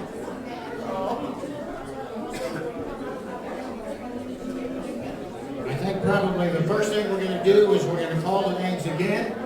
Those names are Travis Cheney, Craig Cunningham, Todd Plank, and Derek Wilkerson. These are our candidates who are running for District 1 Douglas County Commission. We can have everybody's attention. That means you're supposed to stop talking and that kind of thing. Normally works a whole lot better if your mouth is shut and your ears are open. But then again, this is politics, isn't it? Our District 1, they'll never ask me back. I can always hope. District 1 Commissioners, Travis Cheney, Craig Cunningham, Todd Blank, and Derek Wilkerson. Tell you what I'm going to do, if it's all right with the guys. Derek Wilkerson is quarantined by the COVID-19. Anybody want to take his place? And in all seriousness about this thing, anybody that comes down with this thing, your heart just breaks for them. Whether they're really sick or not, your heart breaks for them. Because it's kind of like having the bubonic plague. And I hope that as a culture and as people, we don't do that. You get sick from cancer, what is that? It's cancer. If you get sick from the flu, it's the flu. And we better not create a special class for COVID-19. It's just another bug, folks. And people get sick with it, and they get over it. And I'm really afraid that now that you've had it, you stay over there. Derek must be feeling like that if he's listening on the radio right now. And some of these people, when they get sick, my goodness, they don't listen to any of them, do they? And if anything, we need to continue being very aware of what it does, and at the same time, celebrate for living where we live. Do I hear an amen there? Amen. All right. If it's okay, guys, Derek wrote this little puppy. Is it all right if I just read it? We'll get that out of the way, and then we'll let these 2 wonderful gentlemen jump up and make their presentation. Derek wrote this thing. My name is Derek Wilkerson. I'm a Republican candidate for Douglas County District 1 Commissioner. I'm a lifelong resident of Douglas County and am fully invested in seeing our county's resources and personnel be used to the best of their ability for the betterment of all those who reside here. My comprehensive work history helps me be a prime candidate for the office of Commissioner, including working for the Road and Bridge Department, working as an EMT, working in retail management, and an emergency management director. There is so much more to being a commissioner than the roads, but our roads do currently need immediate attention in the form of proper repair and maintenance. I do have extensive knowledge in what it will take to maintain our roadways and have first-hand experience operating the grader, brush cutter, and dump truck. I've worked in those positions over which I would now personally oversee and supervise. Having worked under other commissioners, I know what it will take to lead our county in the right direction. I've been able to see what has been done well and those things that need improved upon. I have experience with coordinating, managing personnel and resources in various contexts. Currently working as an EMT for our local ambulance service, I know the concern of delayed response by emergency personnel and first responders due to poor road conditions and poor road and address signage. This can and will be improved. I have a desire to serve this community and have done so by serving 2 terms on the Plainview School Board and am currently the Assistant Fire Chief as Good Hope. These positions give me experience and learned skills of handling budgets and the use of grants. Douglas County has room for growth. We have an industrial park right here in Ava with ample room for more employers. Many citizens have to travel outside of the county to work. I will work very diligently to show potential companies what Douglas County has to offer. Residents working in their hometown will boost our economy and revenue to the county. Other elected offices in the county will have my full support.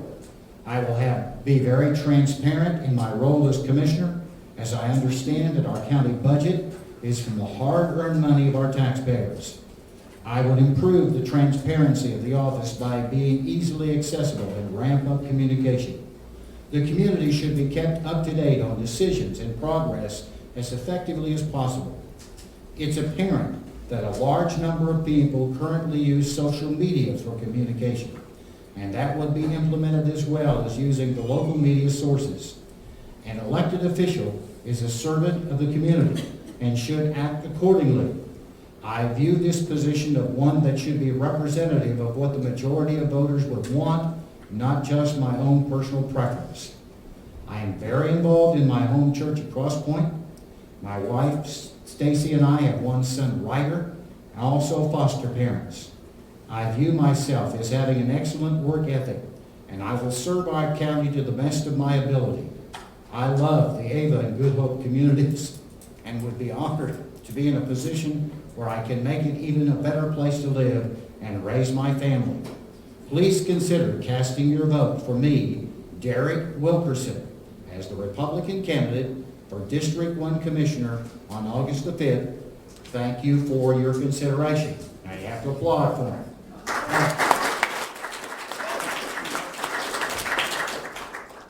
Next up, let's try Todd Plank and Travis Cheney. Todd, you want to go next? Sure. All right, here comes Todd.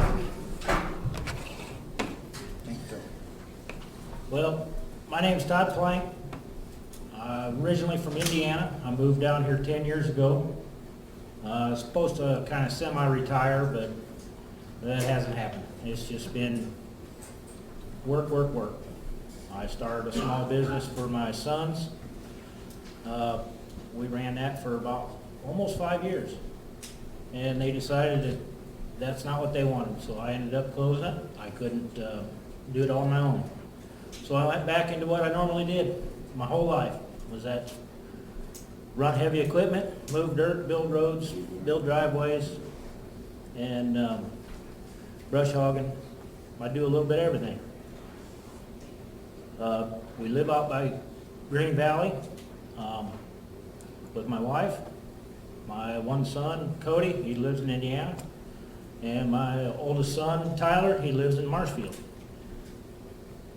So we enjoy it down here. We love the community. It's a great community. I know a lot of people. I do a lot of work for a lot of people. It's a great community to be in. Thanks.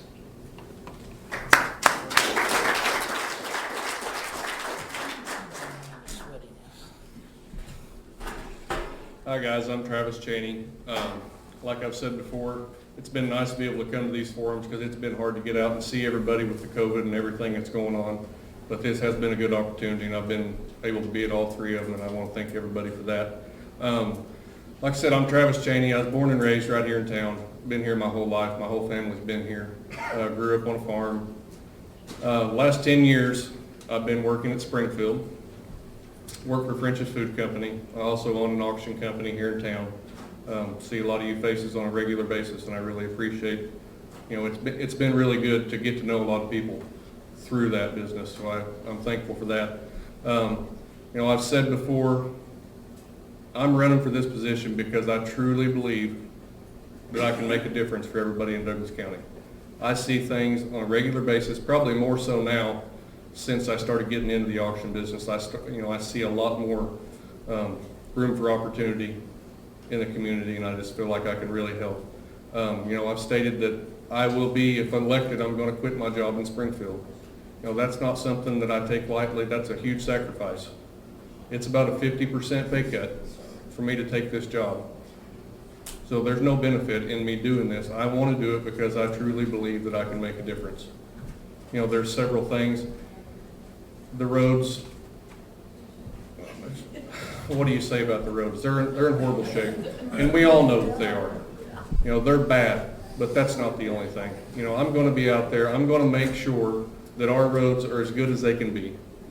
You know, I'm going to go with the budget. I'm going to stick with the budget. You know, it's tax dollars that we voted to spend, and I want to make sure that it's used the most efficient way possible. I mean, we see, you know, we just passed another tax increase this was the first year for it to take effect. And, you know, there's a lot of questions. Where's that money? Why aren't we seeing a change? Why aren't things getting better? Well, that's where I want to be there on the road. You know, I want to show the guys leadership when it comes to that. I want to be out there on the road working with them. And when they're done with the road, I want to know it. I'm going to get out there because I'm going to have to answer to all of you guys when it's all said and done. So I'm going to get out, I'm going to work these roads, and I'm going to make sure that we're doing things that make sense, not just wasting our dollars, not dumping them in a hole and driving off, and then the next time it rains, it's all gone. I want to see a difference, something that's going to last, so we're not doing it over and over and over again, and so that everybody's not mad all the time. And that's just how it is, guys. Let's be honest. There's nobody probably in this room that's happy about that situation. So let's get out there. I want to get out there and work hard for that.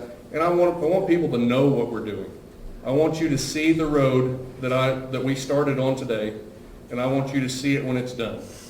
I want to communicate with you guys so you know we're not just blowing your dollars. They're my dollars too. I don't want to see them wasted.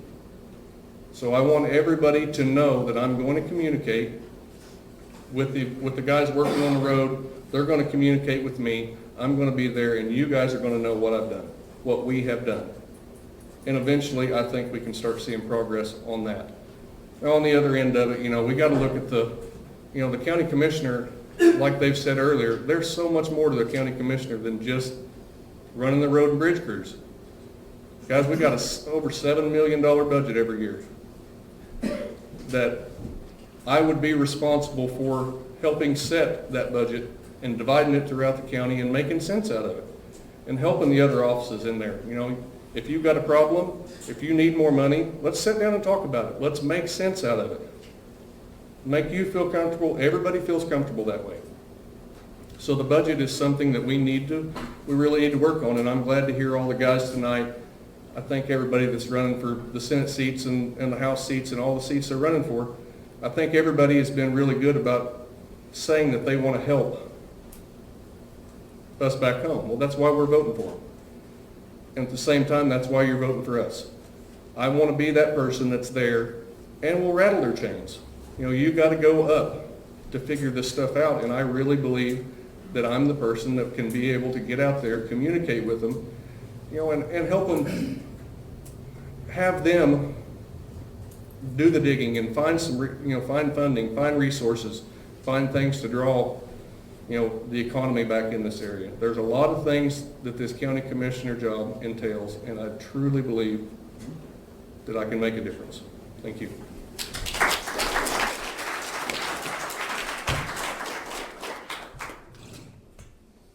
Just a note here, both sets of candidates, District 1, District 2, are going to have the same set of questions. It's unfair because you District 1, right?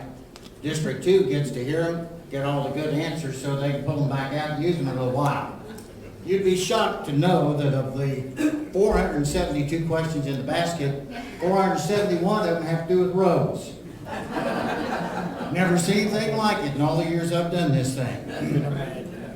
So, what I'm going to do is I have 3 of them right here that can be combined. So I'm going to work the 3 so you can hear what they are. And then let's let them grapple. Travis, since you spoke last, you get to grapple first. Todd, you get to ungrapple. Sit down for a minute and we'll read it first. Just be patient, don't get nervous. Okay, you ready? You got to think through these. Okay, here we go. The first segment, districts. I'm assuming District 1, District 2, are determined currently by population versus mileage. This method has too many inequities, needs to be changed based on mileage. More of a statement than a question, but a response fairly could come. What is the fairest way to disperse funds to each district? By the mile or by population? Any thoughts on managing resources? These are all essentially the same question. Managing resources between District 1 and 2. And they reference wages, money for gravel, etc. Have two districts. What is the best way to manage that money between the two districts and make this more equitable, or maybe it is equitable? Let's hear the two. Travis, you get to grapple with it first. That's kind of a lot to pile in at one time there. You know, as far as the way that the districts are split, you know, do I agree with the way they're split? No, really I don't, because District 1 has about 190 miles of county road. District 2 has got, if I'm not mistaken, 500 and some. Don't hold me to that, I'm not exactly sure. So when you start looking at that, you know, it doesn't seem fair. So for me to say how they've done it, I don't necessarily agree with it, but I don't know all the reasons behind it. You know, population, as far as how you go about changing that, I don't have an answer to that. The next question about your resources, you know, I think that goes between District 1 and District 2. District 1 is about 26% as far as the funding goes, in the overall county budget for road and bridge. District 1 receives about 26% of the budget because it's so much smaller. District 2 receives the other. And, you know, so that, I guess, in a sense, would be about as fair as you could treat that. But with that being said, you know, you've got to use common sense on what you're doing, on your wasting your dollars, and I just got done saying that. The best way to manage our dollars, our tax dollars, is to make sure they're not running down the road every time it rains. Make sure the rain's not running down the road. Get out and check and do things that make sense. Thank you. Get out and do things that make sense. When the days when it's raining and you can't be running the road grader, get out on the roads and see where the water's crossing. Understand what's happening here so that when you're able to do something, it's got a better chance of staying. So that's what I want to really strive to do, is to do the best that we can do at the time, and the next time you don't have to go and do it again. I want to build the roads a little at a time on all of them, and not just pick a road here and a road there. We're going to work through the roads. District 1's got 190 miles of county road. I want to break the road graders up. We have 3 road graders. I want to break them up so they have a zone. So they're staying there, and you're seeing these road graders come by instead of bouncing all over the place. If you can stay on something, give the guys an opportunity to do a good job, get it done. Next time you come back around, you don't have to spend quite as much time, and to me, that's saving resources.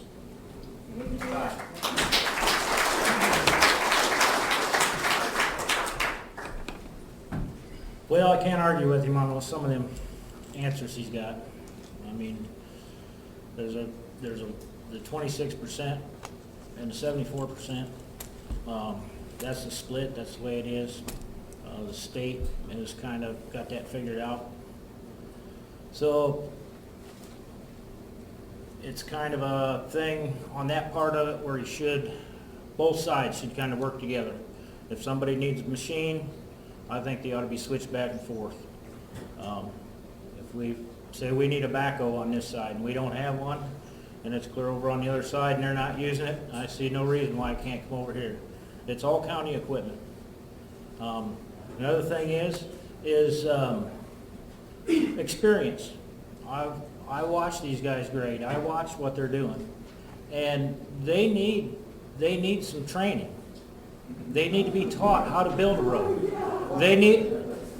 I'm not saying they're bad guys, not that at all. I'm just saying they need some training. They need to learn how to put crowns in a road. They need to learn where not to put a crown in the road.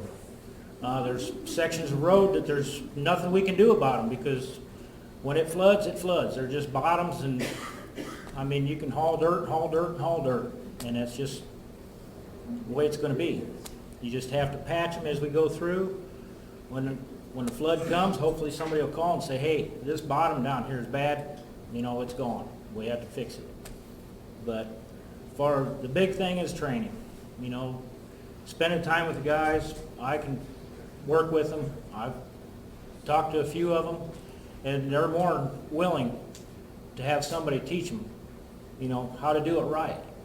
And a lot of these roads have no material. They're cut down to the rock. And, you know, we could spend 100 years trying to build these roads back up. Some of them can be worked with, but, you know, we have to work with homeowners, landowners. There's possibility we can work with landowners to get material to work on some of these roads. And to make it fair for everybody on the road we're working on. To pull material, to be able to get material to put on the road to build the road up. So then when we got funding for gravel and stuff, we can put gravel on top of it and get it fixed. And another thing, talk about gravel. It drives me nuts to see these guys putting creek rock on these roads. I'm telling you, I've got a single axle dump truck. When I pull my trailer, there's been many times I've had to unload my truck and trailer and drive it up the hill and walk back down the hill and get the equipment and move it up the hill because it won't go up the hill, even with a load on it. And that's just a big waste of money there. Just little stuff like that. Time. I mean, I've had the question brought to me about from a few county employees worried about, they've heard about if any one of us gets in there, we're cutting out the 4 10-hour days and going 5 days a week, 8 hours a day. Well, my suggestion is if they doing what they're supposed to be doing, I have no problem with working 4 10s. But we have a rotation, so I'm getting 10 extra hours out of a grader every week. So if certain people have Friday off, certain people have Monday off. That way we're getting work for 5 days a week, and everybody's getting their time off like they want. So, but it's just a lot of organization needs to go into it.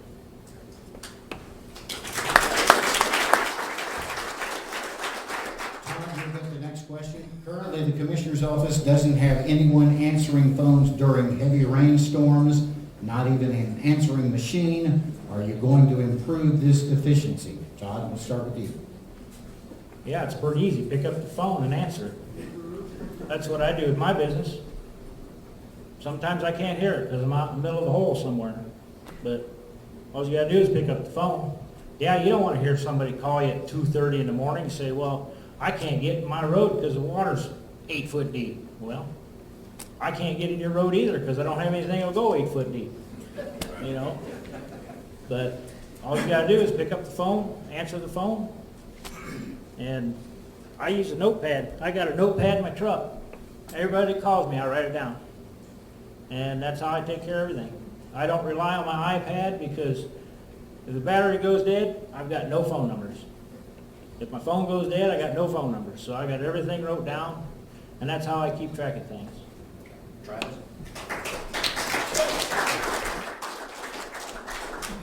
Well, I think it's frustrating that you can't get a hold of the people in the Commissioner's office.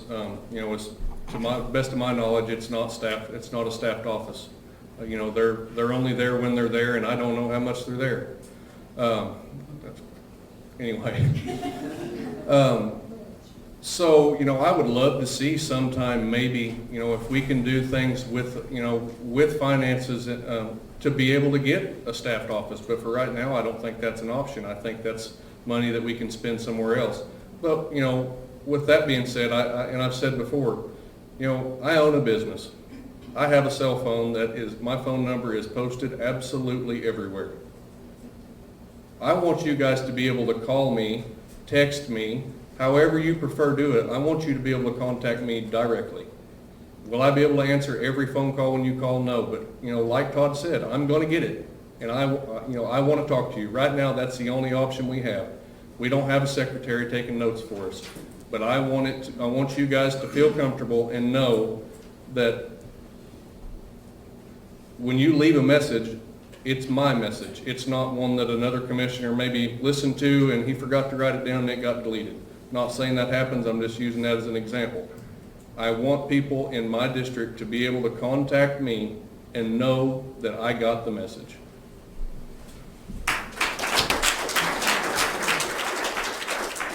Travis, question. Grants and resources available for the asking. What are your plans for assessing that help? Grants are something that I don't have experience writing a grant.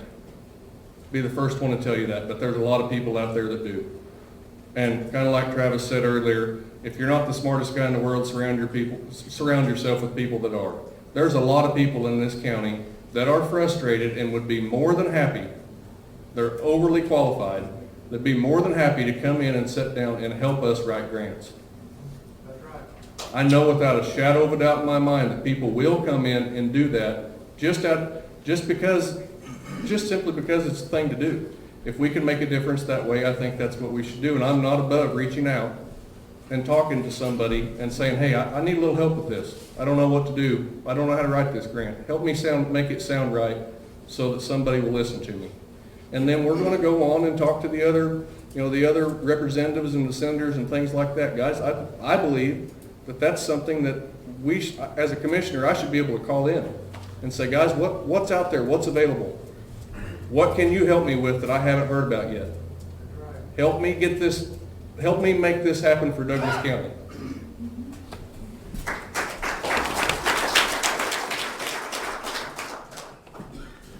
Well, I've already talked to a couple gentlemen that I know that are good with grants. They work for the government.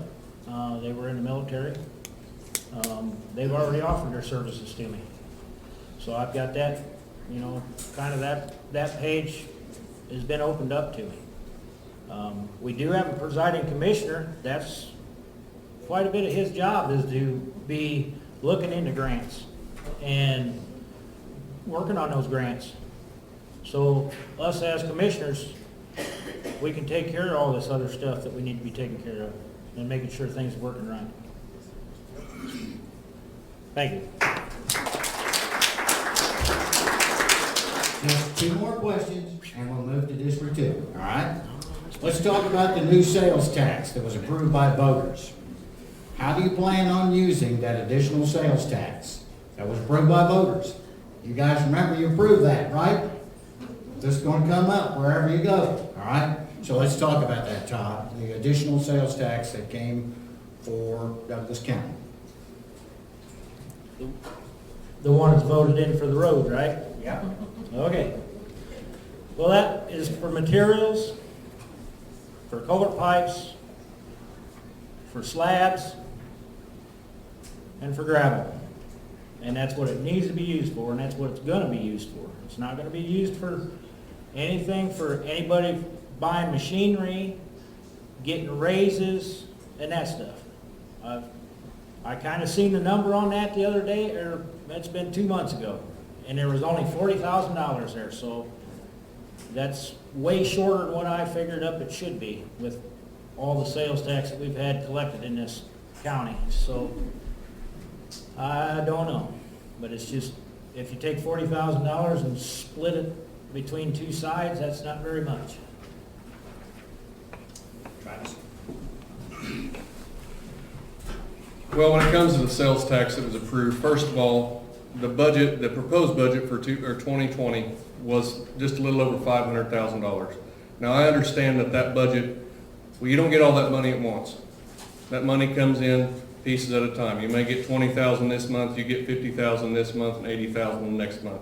So you have to watch, you have to use that money accordingly as it's coming in. I think it's a bad idea to just assume that you're going to get all of that money and try to use it all at once and then it don't show up. But, for the last 9 years, I've got 9 years worth of budget. For the last 9 years, we've had X amount of dollars approved in January for District 1 and for District 2. for the road and bridge, for all the offices approved their budget somewhere in January. We've had X amount of dollars that have been within a few $1,000s, the same money for 9 years. 2020 rolls around, the approved budget, to me, common sense tells me that a approximate $500,000 tax increase would roll straight into the budget that we've been working off of the last 9 years on our road and bridge. Best I can tell, that's not exactly how it is. And that's the kind of thing I want to get into. I want to get in there and see where our dollars are, and I want you guys to see where the dollars are, because you voted for it. You deserve to know that the dollars are being spent in the way that you intended for them to be spent.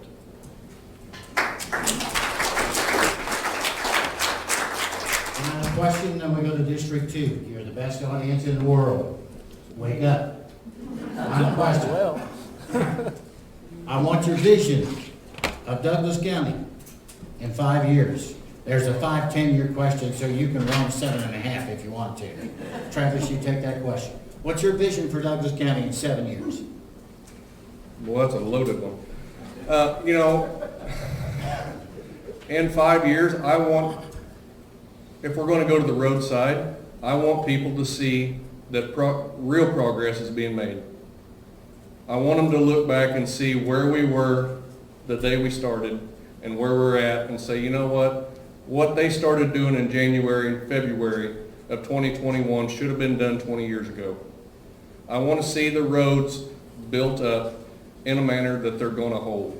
I want to see places, being in the auction business, and I sell a fair amount of real estate with that. It's kind of sad to tell somebody when you go look at their property, your property, it's a beautiful place, but it's not worth near as much as it could be because where it's sitting at. I want to see these roads built better. It just creates dollars for the community. So that is what I want to see in 5 years there. Now on the other side of it, I believe that we need to figure out some way to create some type of economy here in the area. There's not much going on. One of the guys talked about the industrial park. Well, that's all great and well, but there's a whole lot of other places around Douglas County, whether it be out towards Willow Springs or closer down to West Plains or closer to Mansfield or wherever it is. I think that the county needs to be looking at ways to give companies incentive to come in here, spend their money so that we can have our money, so the money can stay right here in the area. So in 5 years, I want to see that better as well.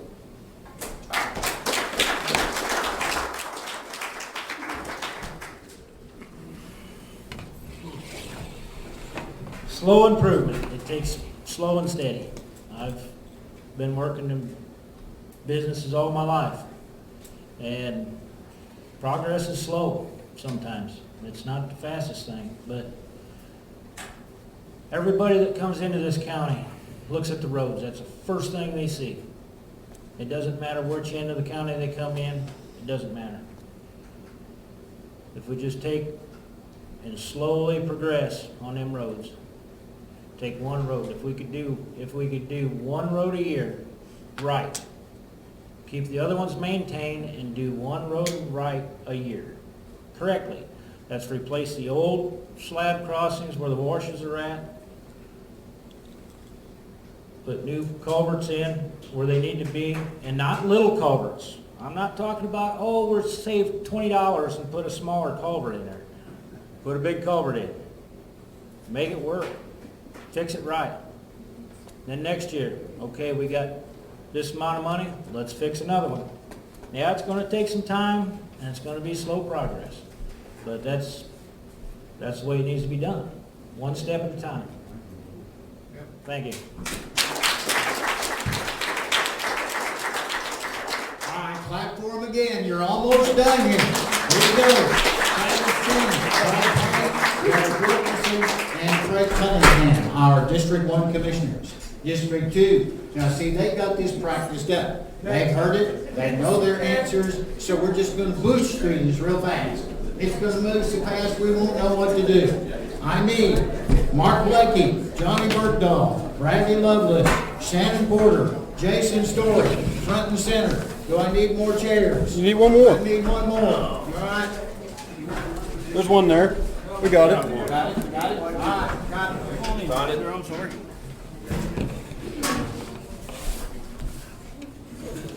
We're gonna work down there at the end and come back towards you. How's that sound? Everybody give them 30 seconds to speak. Nah, we're not gonna do that. Guys, go ahead. Right down there. Oh, you want me to start? You can start this time. I got lucky then. Yeah.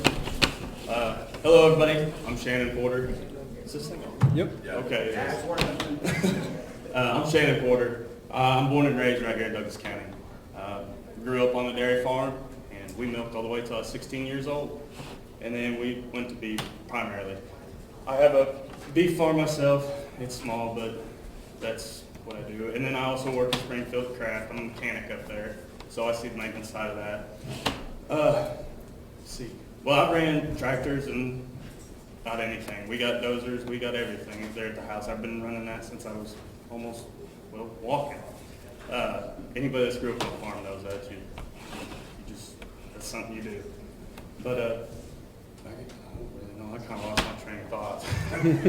So, but anyway, I'm Shannon Porter, and I'm running for District 2 County Commissioner. Thank you, Shannon. Well, I'm Brad Lovelace. Art asked me a question today that really brought out something. He asked me, just who is Brad Lovelace? And to answer that question best, I have to say, Brad Lovelace is a Christian. Brad Lovelace is a pastor, a youth pastor, and Brad Lovelace is a man of heart. I am running for commissioner because I believe that change needs to happen. I think that our current commission has taken the job lightly. I think that they haven't done what they said they were going to do, and that they just fell into a rut. Not that they're bad guys or that they didn't intend to do the right thing. They just haven't. And I intend to fix that. I am a man of integrity, a man of my word, and I want to make a change for Douglas County for the better.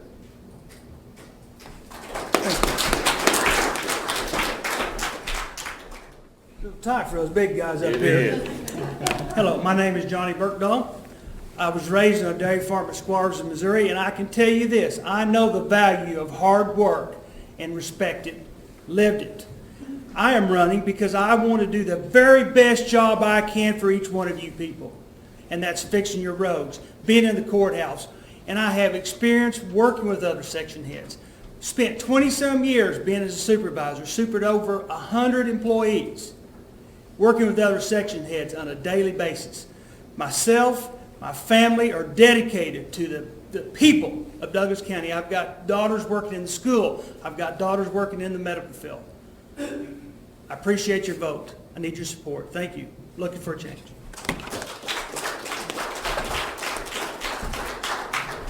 My name's Mark Blakey. This is my first time out. I've been on COVID for a month, so I ain't been able to come out. But I've lived around here my whole life, my folks, my grandparents. I've been a builder for over 30 years, still am. I worked 4 years at Hutchins Industry in Mansfield, where I was a maintenance leader over keeping the foundry running. And I also was a school board member for 1 term. Thank you.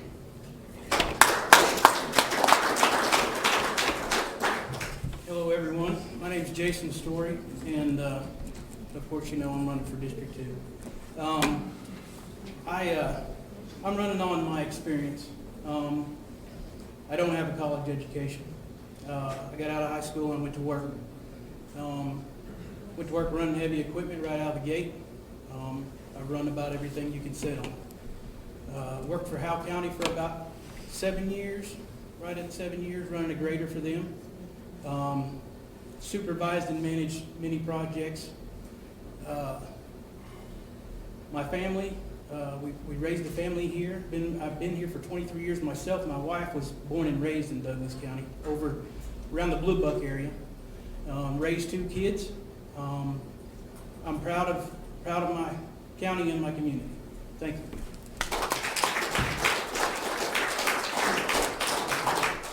Should we get away from it? I don't know.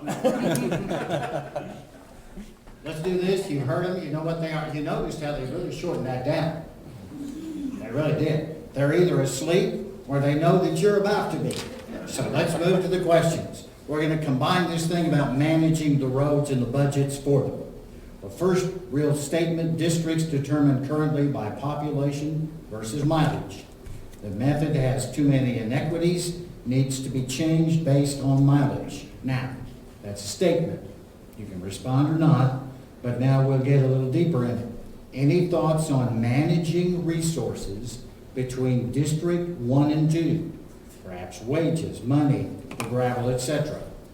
And what is now essentially the fairest way to disperse funds to each district by the mile or by population? You tack that any way you want to. We will start here and work back this way. Well, like I said, I work for Howe County. We were split north and south, and it's about 50-50. Seems to work pretty good. I kind of like that idea. The way that it is now, it's tough. You know, the money split just like the county split. So it's there. It can be done the way it is. And if that's what everybody decides, and that's what we'll do. I think that with the resources we have, it's going to be tough, to keep it up the way you guys want it kept up. It's possible. It was done in the past with a lot less than what we have now. We can do it with what we got, no matter how it's split. And I'll get into that more later with these other questions. But I think that it would be more left up to the people in how it's split. That's what I think. Well, I think that according to the mileage, it needs to be, that's the way it needs to be divided. If there's just 190 miles over there, they need to get that many dollars divided for them. We live over in District 2, and everybody that lives over that way knows how far it is to the far east end. And there's a lot of roads back in there, so that District 2 is going to have, I think, a little extra money. Thank you. The way I understand this, about 15 years ago, there was a court order that set this up the way it was. To change that, you'd have to go back to court. And I don't know how, I'd have to get into the office and see how that works, okay? As far as your equipment, your management, folks, I have supervised many people. Management, I have experience, I have training on management, school funds. I was on the AVAR 1 school board for 6 years. Well, a lot bigger budget than the county budget is, almost double. So I have that experience and I know what it takes. On your roads, I'm very confident we could do the zones or sections and divide that up. I know that is a best practice by other counties that I've looked into, because where I was raised on that dairy farm, when you drive across a little section, you went in from Ozark to Douglas to Ozark County, and you could tell the road's different.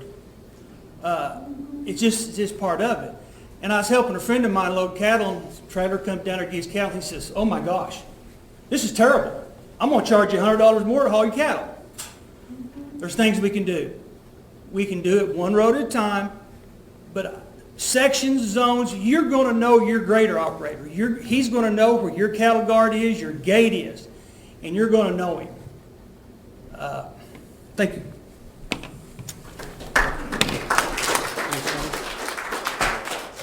Well, us District 2 guys probably like it less than anybody else in here. We've been running these roads, meeting people.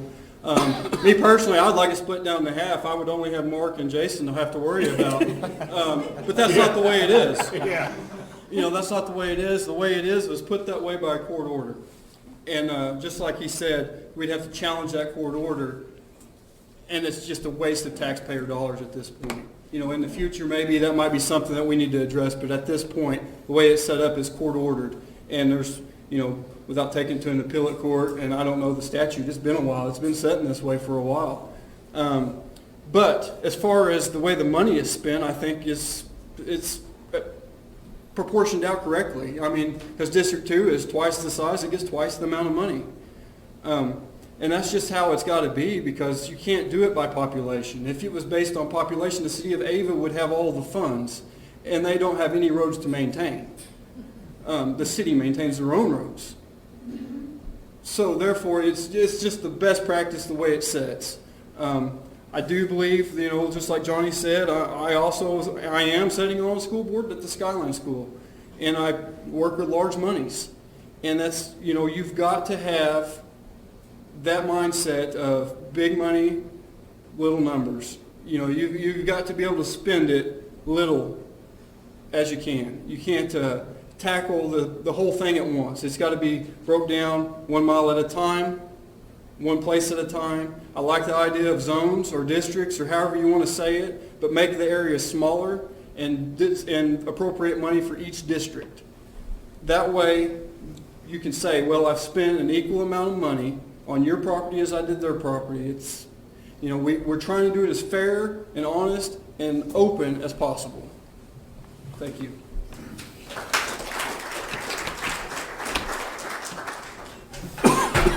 So I'm with everybody else. I'd love to see it split 50-50. That would be, I think that'd be the best way. But it probably ain't gonna happen right now with the way it's going. Let's see. The way the money split, I guess it was Travis that said it's about 75-25 or something around in there. That's got to happen. There's so much more road on the east side.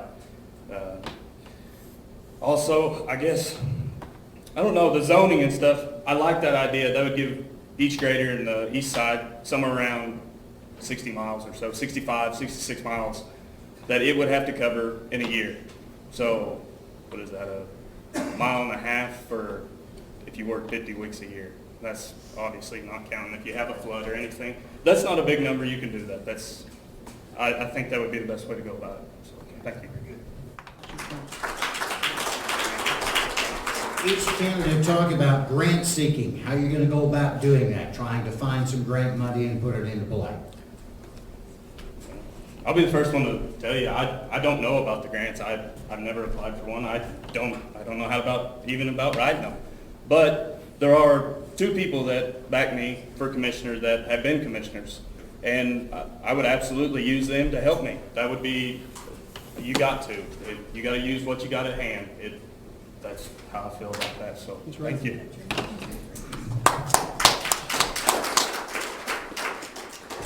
Well, I have been part of writing grants. I've been a part of, just advising, getting information for grants when I worked at the Sheriff's Department. On the school board, we just received a grant for a new $100,000 school bus. We're actually in the process of closing out another grant for 3 $100,000 school buses.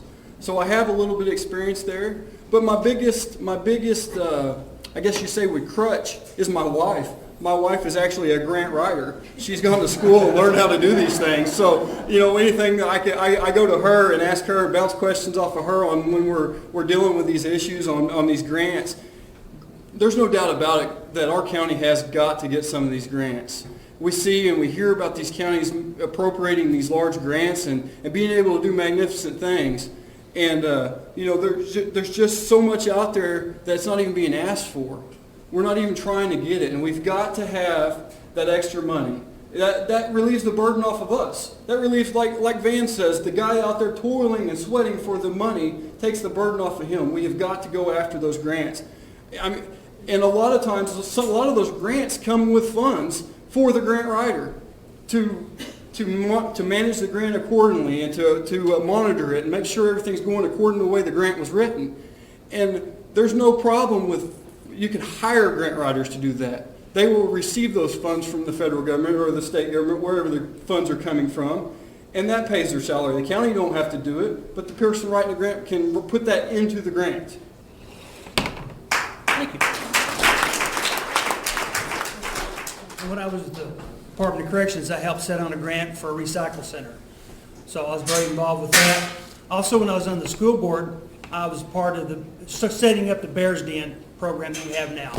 So I do have experience with some grant writing, but really, to write a grant, I don't have that kind of experience. That's why you have people in this county.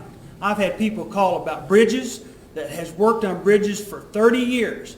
Got people calling me, say I can run a grader, been running graders for 30, 40 years. There's people in our county that will come in and help us because they want to see our county improve too. Thank you. I'm like Shannon. I've never had anything to do with the grant, but I'm like these boys right here. I ain't too proud to ask. And that's what it's going to take to make this county a better place.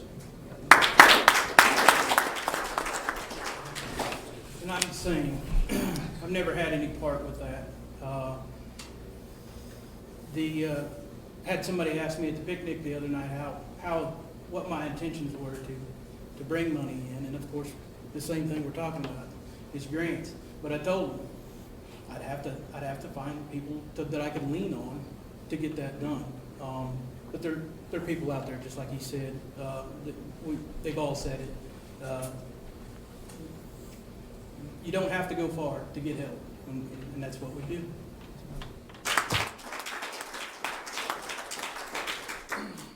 Commissioner's office, doesn't anyone answer the phone during heavy rainstorms, not even an answering machine? Or are you going to improve this deficiency? Jason, we'll start with you. Well, I agree with Travis. I'm going to be out and be part of this, and I'm going to be transparent. I'm going to let people know who I am, what I have, you know what I mean, what I can do. I'm going to give them my cell phone number, just like you said.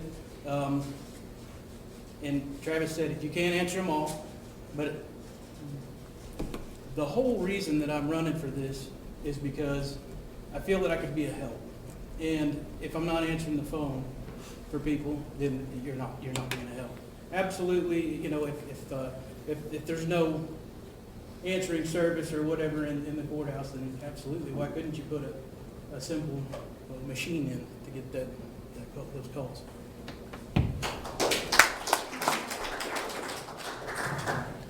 I'm going to agree with him. I mean, we've all got a cell phone, but we all know how they work too. So I have phone, I work for myself, been self-employed for years.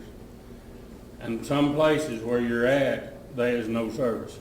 And even though you've called and think you've talked to me, that phone call never comes in. You know what I'm saying?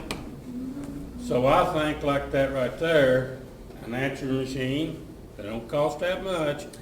You can't get a hold of one of us, you can call in and leave a message in there. Thank you. Since the day I signed up, I have run radio newspapers ad with my phone number in it. Since day one, I have put Facebook. My number's on the side of every truck I have. You can call me, and I will answer your phone. I promise you that. Shouldn't make no promises, but I just did. Also, when I first started this, and on the first forum, I talked about transparency. And I told Joe, if I get it, I will be in his office, whatever date we set, to make sure that each one of you know what we're doing, where the money is, where we're working. I will know, because I will be on the roads. I will come and check. And I even told several that I will even come to your house and knock on your door and see how things are going. That's what I want to see. Thank you.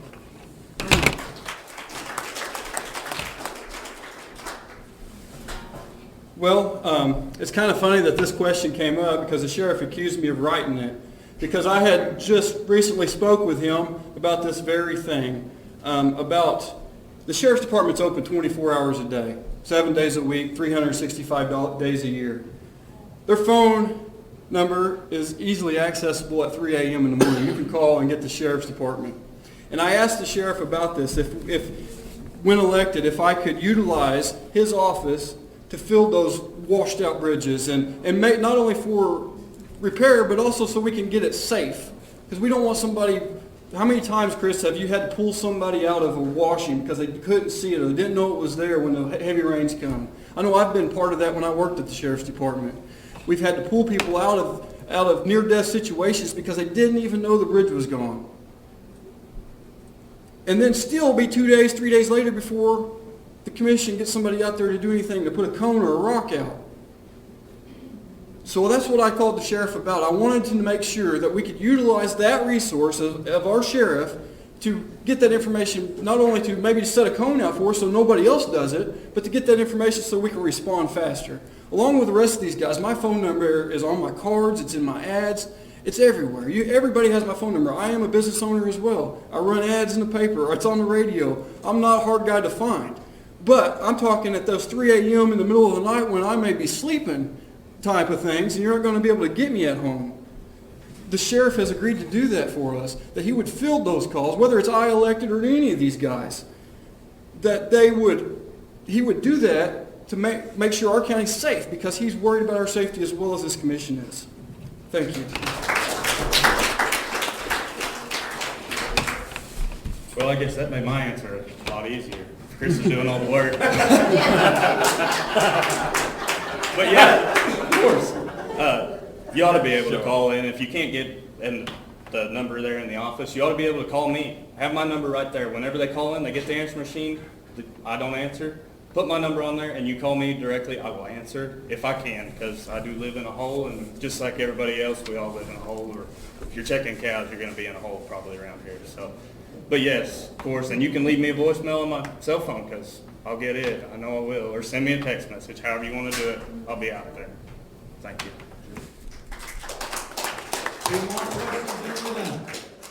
All right, everybody knows we voted for a county sales tax to improve our roads. Question's real straightforward. How will you assure us that you're spending that money in the right places with the county sales tax for roads? Didn't clarify that first time out, so there it is. We'll start where the microphone is, work back this way. Well, whenever this sales tax was supposed to go in, they told us it wasn't going to go for no more positions. It was supposed to go on the roads. It was going to be anything for a culvert, or if it was going to be a bridge. Well, I guess not really a bridge, but if it was going to be, it was going for the roads is what it was supposed to go for. And that's where I'd use it at. And I'll come on KKOZ, whatever day you want to have me, if I get in here, and I'll tell you exactly where it's at.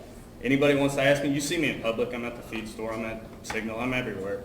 If you see me, you ask me, I'll tell you the answer. I'll tell you the honest answer. I'm not going to run around, I'm not going to do any of that. I don't like that in a politician, somebody that's just going to dance around the question. So I guess that's my answer. Thank you.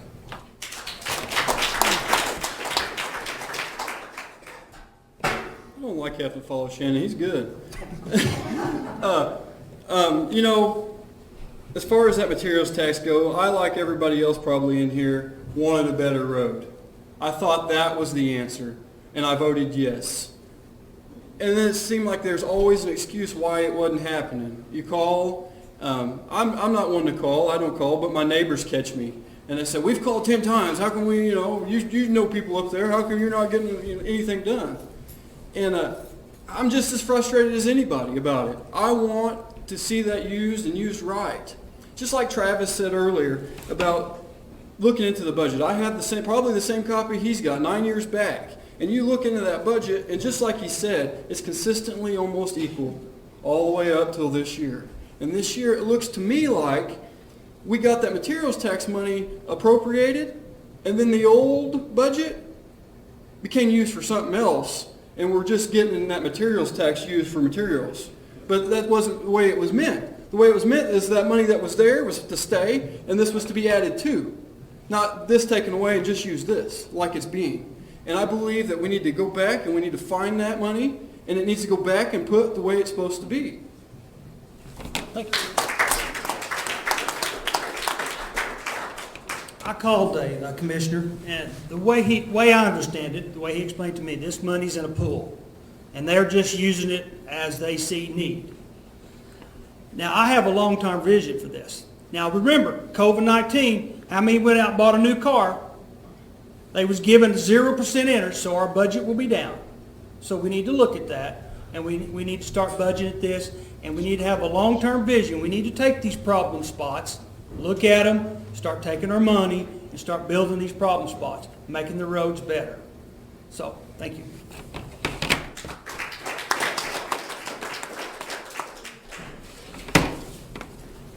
Well, I'm like Shannon said, the only way to really let you know is to come on KKOZ once a week and let the public know exactly where the money's went or how much money we even got from the sales tax, like Johnny was saying, so we can spend it.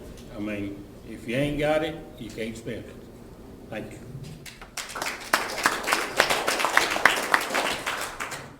Well, all of us think that we're gonna, we'll spend that money the way it's supposed to be spent, and we will. So if we get out there and we get to work and put our guys on a regular rotation, I'm gonna give everybody a route, is my plan. I want everybody to have a route. They're gonna be responsible for their route. We get to work, we're not gonna be able to build these roads overnight. It's not gonna happen. We don't have the money to do it overnight. But we can get them on a route. We can start a rotation. We can do the work. As the work's done, we're gonna spend that money, and you'll see that it's being spent by putting in new pipes where we need new pipes. We're not gonna put chat just down on top of the road. And if I get in, we're not just gonna dump chat on top of the road. It's not gonna happen. We're gonna take, somebody said a while ago they didn't like the use of creek gravel. Well, creek gravel won't work if you just take and dump it on top of the road. You gotta mix it with clay. You gotta put it in the right spots. And then you put the chat over it. So we're not just gonna waste that money dumping it out and having a road grader push it all off to the side. If I get in, my plan is to put everybody on a rotation, and you'll see where we're spending that money, because it will happen. It'll take time, but it'll happen. And you'll see it, and I plan to be just like them, transparent. If you want to hear somebody on the radio or Facebook or whatever it takes to keep you guys happy, that's what we'll do. If I get in, that money will go to the roads, for sure.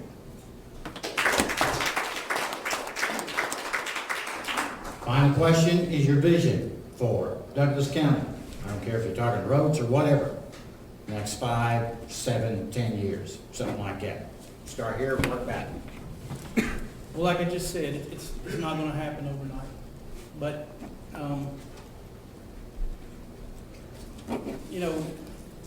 40 years ago, they had a lot less than what we have now, and they got the job done. We've got the equipment. We've got a tax. We've got the hands. We can do it. We just need to set in and do it. My vision is in 4 years that you can see the difference. I want everybody to be able to see the difference. I want you guys to know that we didn't just waste your money. We didn't just sit around and play cards. We went to work, and that's what I think. I think in 4 years that you will see the difference, and that's my vision.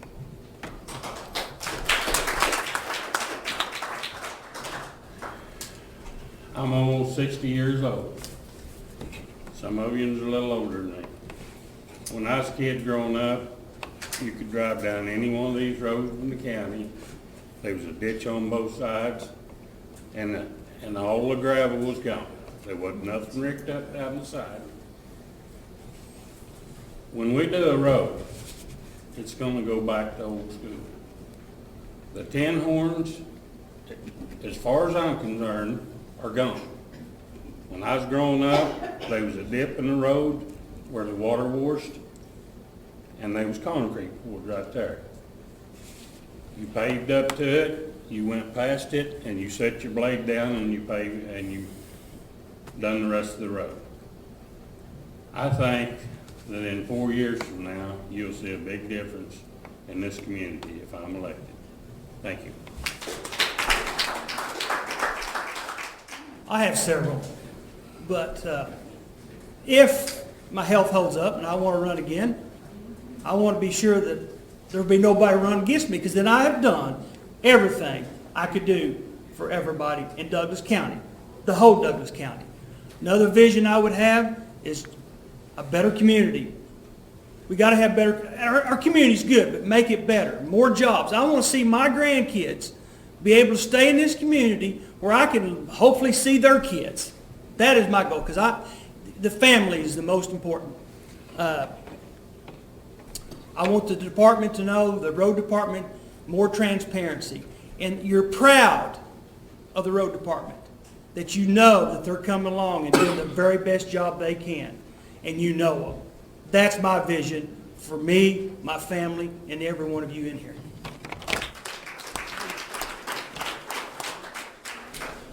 Joe, I'm going to go with an 8-year. In 8 years, I'd like to be running for another term. And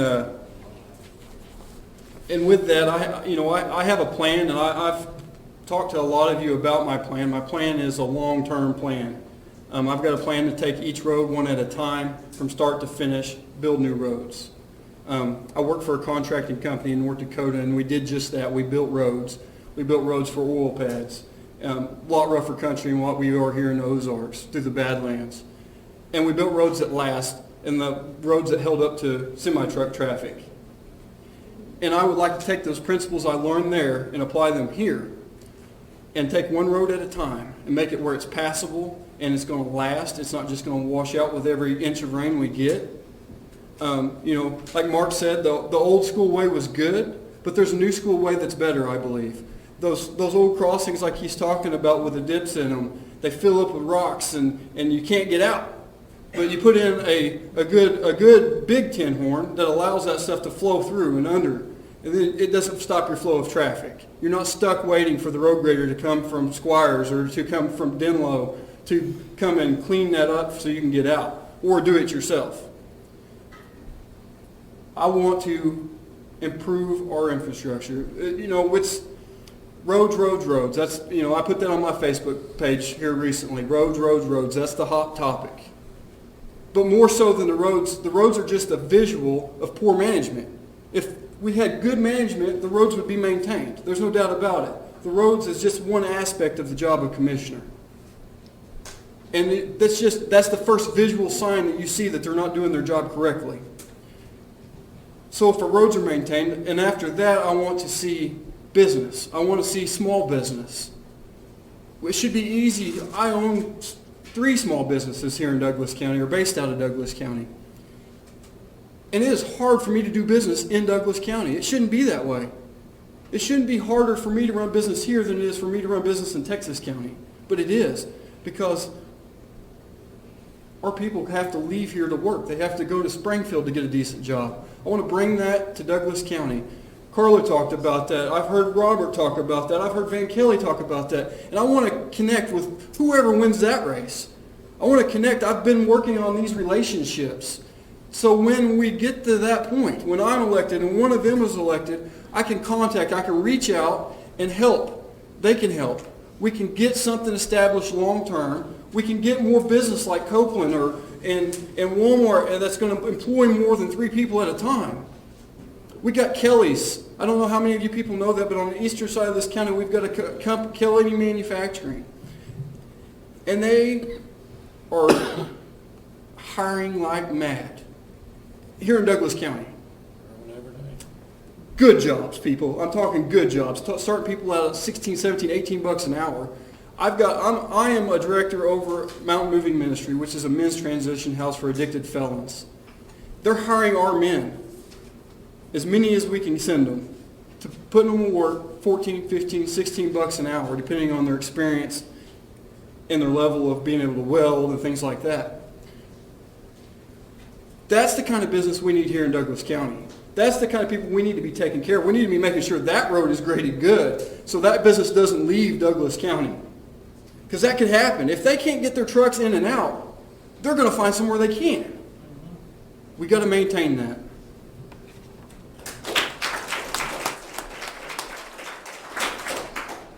Well, in 4 years, let's see, 4 years, I hope we're not having the same conversation about the roads. I hope it's not roads, roads, roads. I hope they're taken care of. If I get elected, they will be. That's my goal. 4 years. I hope we're not talking about roads. Gosh, it's irritating. It's been like this ever since I can remember. I mean, we've been talking about roads, and I don't know when it'll stop unless you get somebody in there that wants to work.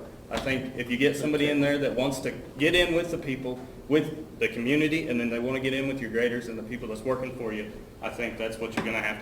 You're going to have somebody a go-between for whoever's over here on the east side. They can come to me and they tell me what they think needs to be done. I go look at it and I see what I think. And then we get with the graders and we see what they think. That's my goal in 4 years, that you have that you have somebody you can go to, somebody you can talk to. So that's it for me. Thank you, guys. You need to clap for these guys. They are Mark Blakey, Johnny Berthold, Kathy Lovelace, Shannon Porter, Jason Story, John Rowland. Look at you. You're still awake. This is incredible. Got my virginity. You're still awake. Doesn't this really encourage you? I mean, from the beginning to the very end, your people that you're hearing are impassioned. They believe in what they're saying, and the next time you go running around saying how bad politicians are, you're talking about these people here. And I don't think that's the same group. I think you owe them a debt of respect for the simple willingness to try to make a difference. Now, they may fail miserably. And in 4 years, we're talking about roads. But at least tonight, they carry what America is all about, folks. We know how to make us feel good. This is. And if I can get all of them on the radio, it will be the miracle of all miracles ever seen and heard. But they do have that invitation, and they really do. I want to thank the Douglas County Republican Committee for doing an outstanding job in inviting these folks.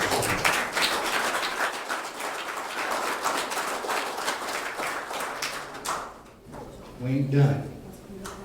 August the 4th, you begin the process of turning things around. Not these candidates. You do. And then come November, you will make, I better be careful how I phrase this. You can continue the process of making America, as it already is, the greatest country in the world. It is our country, and it's time we took it back. Amen.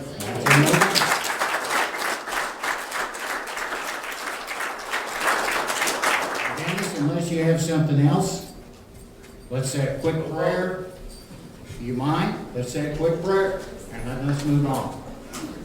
God, thank you so much for all these folks who have come to hear. Father, thank you for all these people who have come to offer to serve, offer to help, offer to change. Bless them all. But God, please bless the United States. We desperately need you. And get us home safe tonight. In Jesus' name, amen. Amen. Good job, everybody. Is KB 55901 clear? KB 5